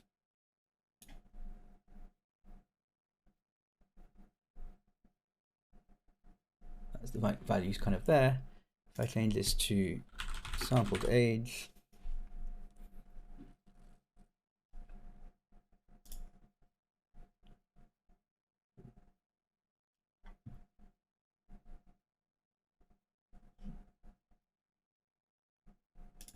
turn off our scratch module. So our sampled age here is about 0.7. So that should be right. Okay, just gonna pause the video, do a quick debug, and we'll come back and work out what's happening in the next video. Okay, so it looks like it is already working. The only thing we do need to fix in our sample particles from other emitter, we want the age sampling to be just output. We don't want to apply that to our particle. These particles only live 1 second, the previous particles live 2 seconds. The spawn ones here, I believe. Yep. And so if we're applying that age attribute, then any particle that would be over a second would automatically die because its lifetime would only be a second. So we want to get the information and not use the information. So just make sure when you're using your sampled particles from other emitter that your apply or output are set correctly. We do want the data, we don't want to apply the data. With position we can apply it, but with age we only want to get it. Okay, so as long as we've got our greater than and less than's correct, what's happening? Well, if I put my duration to spawn to 0, well, now they're all just dying straight away. If I use a small amount in here, the collision happens at this frame, this point here. We save the age, we add this threshold 0.1, and for 0.1 of a second, we spawn particles. If this number is much higher, we're going to spawn particles for a lot longer after the collision, but you can see they're still dying out at some point. So my logic was actually correct. I don't know why I was seeing it incorrect. Obviously there's a lot going on. It's a complicated thing to be building, but yeah. Saved sampled age, duration to spawn, add them together, check against the current sampled age. So how old is this parent particle? Is it older than, has it lived a few seconds? Has it lived too long past the collision? If so, we're just going to kill these particles. Now the other one we're going to do is the has collided. This is much simpler. If I just kill on has collided, the particles here are being killed because they've not been collided yet. And we can combine the two just with a simple logic and there we go. What we should find is a hacky way of doing a collision module. Now again, this is only working on the first collision. If we wanted to do it on all subsequent collisions, we'd have to check the collision number and check when it went up and that kind of thing, but the logic would be the same. So just to quickly recap, obviously this has been a little bit of a messy tutorial. There was parts that were necessary, parts that were buggy, but hopefully that kind of demonstrates the workflow of what's happening here. It's not a super easy thing to be working with, but sort of high level logic.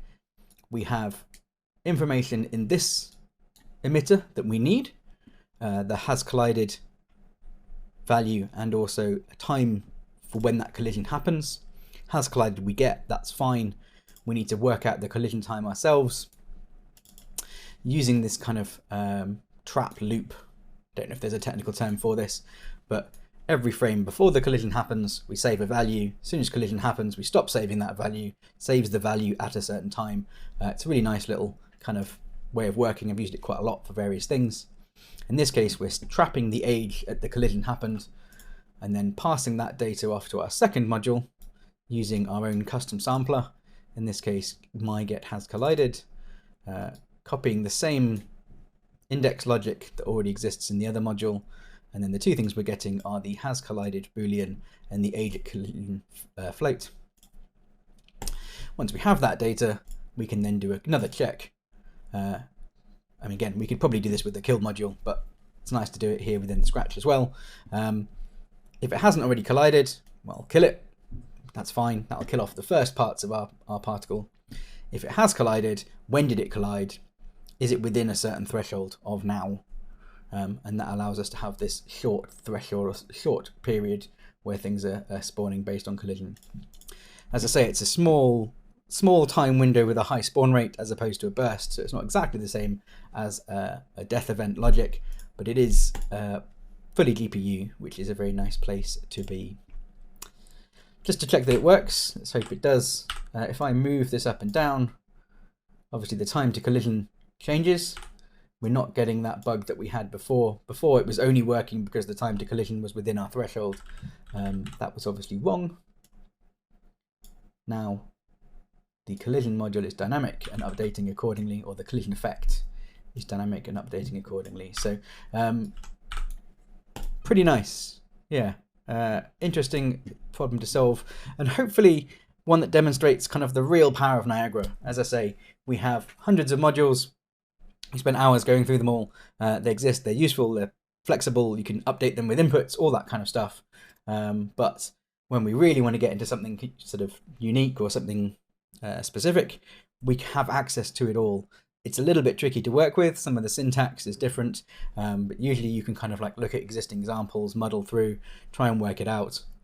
The more you use it, the more you'll get better at it.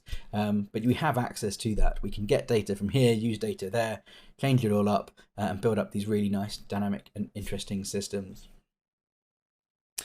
Cool. Talking about data, next thing we're going to look at is some of the data interfaces. We've already used a bunch, but now we're just going to break down a bit more into what there is available to us, and we'll do that in the next lessons. Okay, right, welcome back. Next thing I'm going to be having a look at is data interfaces. Now, this as a term just refers to the ways we get data into Niagara from other parts of the engine. So we've already used some of them. If we open this up, one of the data interfaces is static mesh, and we've already looked at sample static mesh, static mesh location, same skeletal mesh location. These are different data interfaces that we'll mention here as well. One we haven't looked at is data interfaces texture. So here I am spawning particles in a grid, so 64 by 64 grid with 1 in Y, using a grid location, so 5 by 5 or 5 units between our grid particles. And we're doing a sample texture node. So I'm just plugged in the Niagara UV debug here. This is a GPU only thing. If I change this to CPU, it will give me horrible errors saying sample texture 2D does not work on CPU sims. So this is very much a GPU only feature. So we compile that, get rid of the error. And what we're doing basically is we're taking the particle's position from the grid location and using that as a UV coordinate to look up in our texture where that is. Very nice, works very well. To do that, I've created a little Niagara module. This is a little helper module that I use quite a lot. The grid location, if we go to our particle writes and reads, it outputs grid UVW. And so that's our X, Y, and Z coordinate UVs, which is useful, but that's obviously a 3-channel vector, UVW, and we want to have a 2D vector because we're going to use UVs. And so all I've done is made a nice simple module that converts a 3-channel vector and outputs 3 2-channel vectors. Terminology wise, this is UVW, this is XY, doesn't matter. You can refer to a 3-channel vector as UVW, XYZ, RGB, IJK, very rarely. All that terminology doesn't matter, it's just the first, second, and third indices in the vector. So this isn't a scratch module. You can see it doesn't have the little scratch icon. And if I right click, we should be able to show in content browser. And there it is. So in the resources folder, there are some modules. In this case, this one here, 2D vector from vector. It's just a function. It does exist. I mean, you can do it inline as a as an input. So here in our sample textures, we could do, well, it would be make vector 2D, and then our vector 2D would be float from vector, and then vector would be UVW X, and we do that again, whoops, and there, and then Y. So that would now, oops, it would be XZ, is that right? Yeah, so the same functionality we can just do with inline inputs as well, but for the sake of making a little 2D helper module, I think it's quite nice to do that. Works quite well. Cool. Let's reset that back, and we're going to do XZ, particles XZ. There it is. Okay, very useful. Sampling textures based on particle position. In this case, it makes sense because it's a grid location. Our grid is very much a kind of UV layout, but we can use anything we want to sample our UVs, and we'll see that in some of the other examples as well. We can also do a world-aligned sample. The world-aligned texture sample. So the sample texture here, it actually writes directly to particle color. If I turn this off and turn on the world-aligned texture sample, still using the same texture. In this case, it's just using the world scale, but it outputs sampled color, but it doesn't apply it directly. So we then need to just have a color node, and we're applying the sampled color. And this is now a world-aligned texture sampled on our particles. This is in local space, so as I move it, it moves around. If I change this to world space and I move, it does not. Why does it not? World aligned, center position, engine only position. Okay, fine. If I change this to a just local value, compile, now this should be centered around an object in the world instead. If I move this, you can see this is now truly world aligned texture. So where the particles are in the world changes. So depending on what you want to do, whether you want the origin to be just world origin or whether you want it to be relative to the particle. Set that back to engine owner position. Cool. So that's texture reading. We can read textures directly from texture sample, and that will apply the color for us. Updates particle color. This module doesn't have the example where we can choose to apply or choose to output. It just outputs. So maybe this will be updated to have that functionality later on. But what we're doing is basically sampling our texture, just providing UV coordinates the same way you would for anything else. There's one more option we can do in here. That's called rejection sampling. Now we already talked about this. If I enable sample rejection, we can do a comparison. There we go.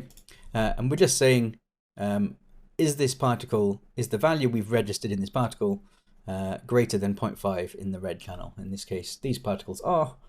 If we did, I don't know, green channel, we'll get a different result, etc. So you can use the color channel of a texture to create kind of like an arrangement of a textures particles as they're spawning. So you can spawn your particles from a mesh, sample a texture, and then kind of kill off particles that aren't. So again, rejection sampling works pretty nice. Okay, that is our texture data interface. GPU only, sample a texture via UVs, and then this option for rejection sampling. And then also there's world-aligned texture sample, same idea. Doesn't come with its own rejection sampling, but we can write our own, and we'll see that in a minute. But also, if we are sampling, we then need to apply the color, which it doesn't do automatically for us. But in the next module, or next video, we'll talk a little bit more about the static mesh sampling. Okay, so staying with the texture sample data interface, we've already looked at the static mesh data interface, so sample mesh location. And one of the things that the mesh location module samples, if I turn on my parameter rights, is the UV position. So if we're sampling triangles, we can then sample the UVs on that mesh, and then we can use the UVs to sample the texture, and now we're using sampled UVs. So we're actually able to plug in, as long as this model, well, as long as we have a texture that matches the UVs of the model, we can actually sample the position on the mesh, get the UVs that correspond to that position, use the UVs to correspond to sample a texture, and get the color. And so we can do things like particles spawning on a mesh and spawning and leaving based on the color of the object and things like that. So quite a nice way of working. Couple of things with this. If we're using this mode, we talked about the rejection sampling. Obviously, we can do rejection sampling within the sample texture module. We can also do our own kill. In this case, let's do a kill module here, and we're going to kill based on float comparison So we'll do a kill module, set build by float comparison, and if we do sampled R greater than 0.5 or 0.35, 0.4 maybe, try and get this somewhere in the center, you can see we can do our own rejection sampling. And one of the things that's quite nice, the sampled texture obviously gives us RGBA based on the texture. Sampled static mesh location also gives us sampled color, and that's the vertex color of the model. So in this case, it's just a simple vertex colored plane. Show vertex colors. There we go. Just a sort of debug vertex color plane. So when we're doing rejection sampling, we can either sample a mesh that's been vertex colored, or we can sample the UVs from the mesh and look up a texture and use the texture to do the rejection sampling. The rejection sampling is built into the texture sample module. It's not built into the mesh location module, I don't believe. Vertex color sampling, if we do output, apply, it does give us an application mask. Does that do vertex color killing? No, it doesn't. So yeah, so rejection sampling, as long as we're outputting the vertex colors here, we can then write our own kill module, and we can kill based on either sampled color here. If I do float from vector 2, no, float from vector 3, isn't it? Float from vector. This can be our vertex colors. No, it's not a vector, it's a linear color. Float from a linear color. There we go. Data type, it's always important to get correct. Vertex colors, sampled vertex colors, kill on the red channel, 0.3. And so you can do the rejection sampling based on texture, sample that, or we can just do it based on vertex colors directly. But either way, we can do a kind of nice breakdown of that. Okay. One last thing, talking about just the static mesh sampling here. If we sample the position, we have an offset, and we can offset along sampled normal. But if we wanted to sort of scale our sampled mesh, there's no transform up here. But as long as we're using local position, we can just take the particle position we've got and then multiply it. So here I've got the set position. We're converting, this is where the position to vector conversion thing comes in. We're converting our position to a vector, multiplying by 3, and then converting our vector back to a position. It's not ideal, it does give us a warning saying it's probably not the best thing to do, but it works, it's probably fine. But now I can kind of scale my mesh. So my mesh is here, scale 1, 2, 3, 5, etc. So once you've sampled your positions, once you've sampled anything, you just have data and you can work with that data. So in this case, if I wanted to multiply my position by a value, what I'll do is I'll effectively scale that sampled mesh. Okay. Last thing just having a look at is the skeletal mesh. Basically the same idea completely applies for a skeletal mesh. So we have a skeletal mesh location module, which we've already looked at in terms of getting the data. Again, as long as we're sampling triangles, one of the pieces of data that we can get, which would just be on for everything, parameter rights, is the sampled UVs and sampled vertex colors. And so everything I just said about static meshes also applies here to skeletal meshes. And we can kill particles based on comparisons like so. So here, sampling the particle color, which is being set by the sample texture node. Particle color. So sample skeletal mesh, sample triangles, get UVs, use UVs to sample texture, use the texture color to do a kill. Gives us a lot of control over how exactly we're sampling, where we're sampling.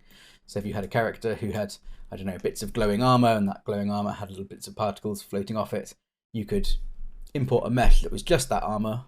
You could import a mesh that was vertex colored that way, or you could make a texture mask and sample and sample and sample. So all those things, valid, slight performance differences to them, Probably the most efficient would just be vertex colors on the model, but obviously that's not always available. Vertex colors might be used for something else. If so, you could import a separate mesh, which would be fine, but maybe the mesh has different levels and the levels have different textures and different parts that glow and need particles.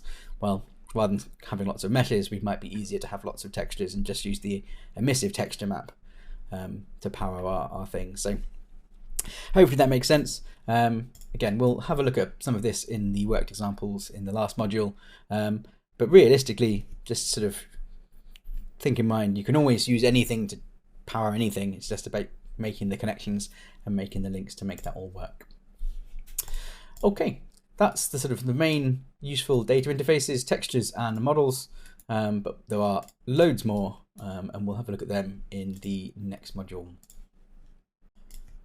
Okay, so I've just moved on to the next example thing here. This is called other data interfaces. And we're just going to have a quick overview. Not going to go too deep into these. They're starting getting very complicated, but a couple of interesting ones and things that are good to know about. One with an inbuilt module here, place particles on depth buffer GPU. So a GPU limited module. Basically, we talked about the depth buffer before as a way of sort of a depth representation of the scene when we were looking at collisions. But there's nothing stopping us using that depth buffer, scene depth, to actually place the particles as well. So here, as I move the camera around, you can see the particles are being projected from where they're spawning into the depth. Really nice feature, really good for things like splashes, rain splashes, that kind of thing. You want impacts on the ground, but not anything else. And what I'm doing here is I've got the depth buffer. Again, let's look at the writes. Okay, we're writing a position. We're writing it to the particle position, but there's also the output position, but the sample world normal. So we're getting also the surface location or the surface angle at that position, and we can just do a kill. So we're going to do a kill module based on the dot product between the sampled normal and the value of up. So dot product, mathematical operation to compare the direction of two vectors. In this case, we have the world normal, which is sort of wibbly wobbly wherever it is, depending on the object. And we're just comparing it to the world up. And so now we're only spawning particles, or we're killing particles off if they don't correspond to that up value. So here, if I move above and look down, all of that faces upwards, that's great. But if I go down here and spawn up, well, that little bit in there is okay, but the wall, not spawning. And if I turn the kill module off, try not to break anything, you can see now they're spawning all over the wall. So depends what we want to do, but accessing that depth buffer, very, very powerful to do things, like I say, sort of fill a world with rain splashes like that. You wouldn't want to do, or you could do events and do kind of like events and collisions. You could do it all on the CPU. That would be incredibly expensive. Not sure that's a good idea. We could do it on the GPU and do that sort of fake collision events we saw before. That would be cheaper.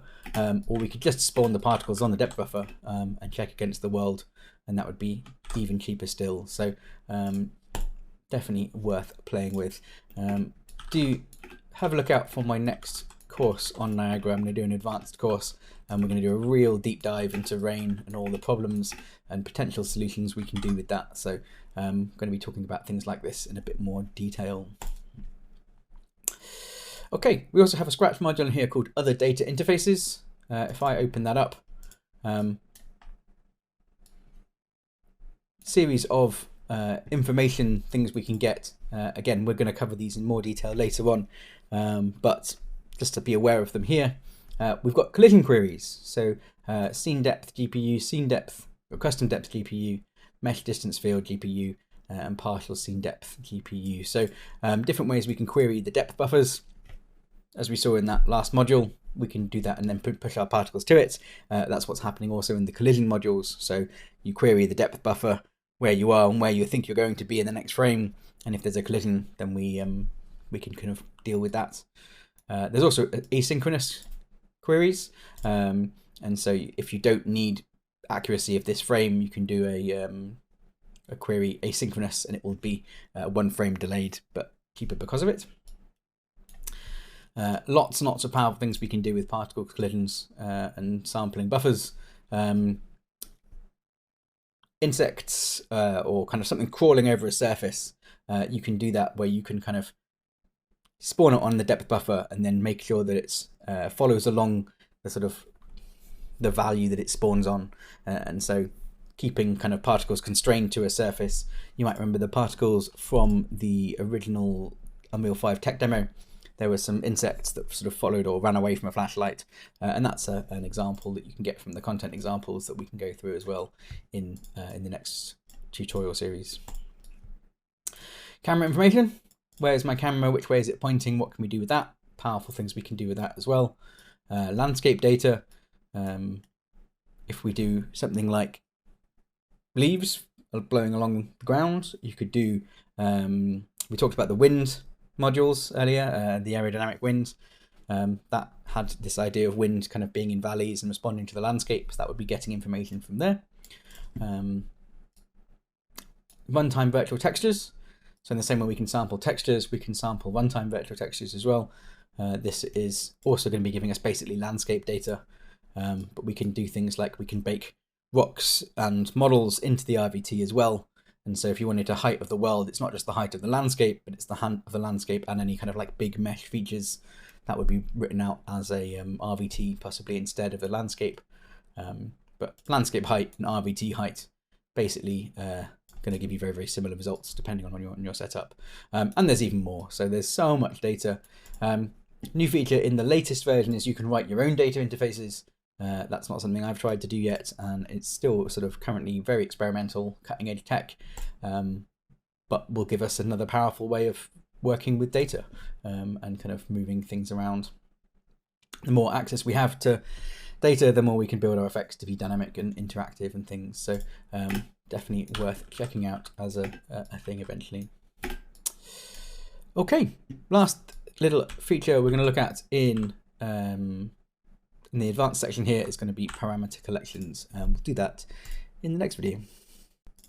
Okay, so parameter collections. If you've done my materials course, you'll know I'm a big fan of material parameter collections, but there are similar things for Niagara parameter collections. They're not so well formed, but still very useful, and they work in the exact same way.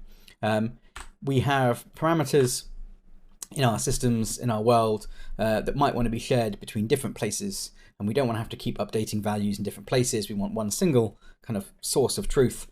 So for something like wind speed or wind direction, and we do that by creating a parameter collection. So I have here a Niagara parameter collection that I've called global parameters. We do right click FX advanced NPC Niagara parameter collection. What we can do is we can just create parameters. We can create floats, linear color, vector, etc., etc. We can source that from a material parameter collection, so you can kind of have the same values between the two and a little bit of collection, a little bit of a connection between them, or we can just add new ones and we can create our own here. Once they've been made, they now will appear in our modules for use throughout. So in this case, I have just the blowing particles template, something like wind force. I mentioned this before, but by default, there is a wind speed and a wind scale.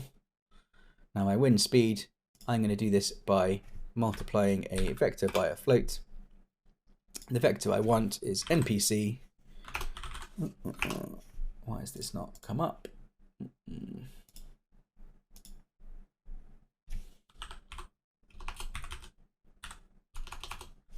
That should be there. Of course, it's not a vector, it's a color. Always catches you out. So because the wind direction is being sourced from a material parameter collection, the wind direction is not stored as a vector, it's stored as a color. So let's do that again. We're going to do a multiply vector by float. And the vector is going to be a vector from linear color. The linear color is going to be NPC wind direction. And the float is going to be NPC wind intensity. And so we can have this now completely kind of repeatable setup one single value for wind intensity, wind direction that comes from a sort of centrally controlled thing, and every particle is going to respond to that the same way. So keeping the idea of kind of global parameters by having it there and shared between different systems through the parameter collection, we get a really nice way of working where it's we're not having to go in and update and things. Obviously, we also have a local scale to this system, so we can make it much more affected by wind or much less affected by wind, but the wind itself is being driven here. So probably you'd want to make a blueprint that had a kind of like a wind controller that would update these values. But if I go into my global parameter collections, I've got a color, or yes, color here is a direction and an intensity value. And if I pump that up, I should see some particles.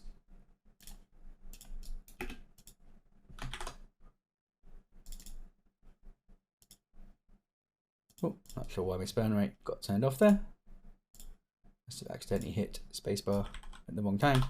And there we are. We have our parameter collection driven, or our wind speed driven by our values in our parameter collections. And so no wind, medium wind, strong wind, and we can control the direction easily and editably.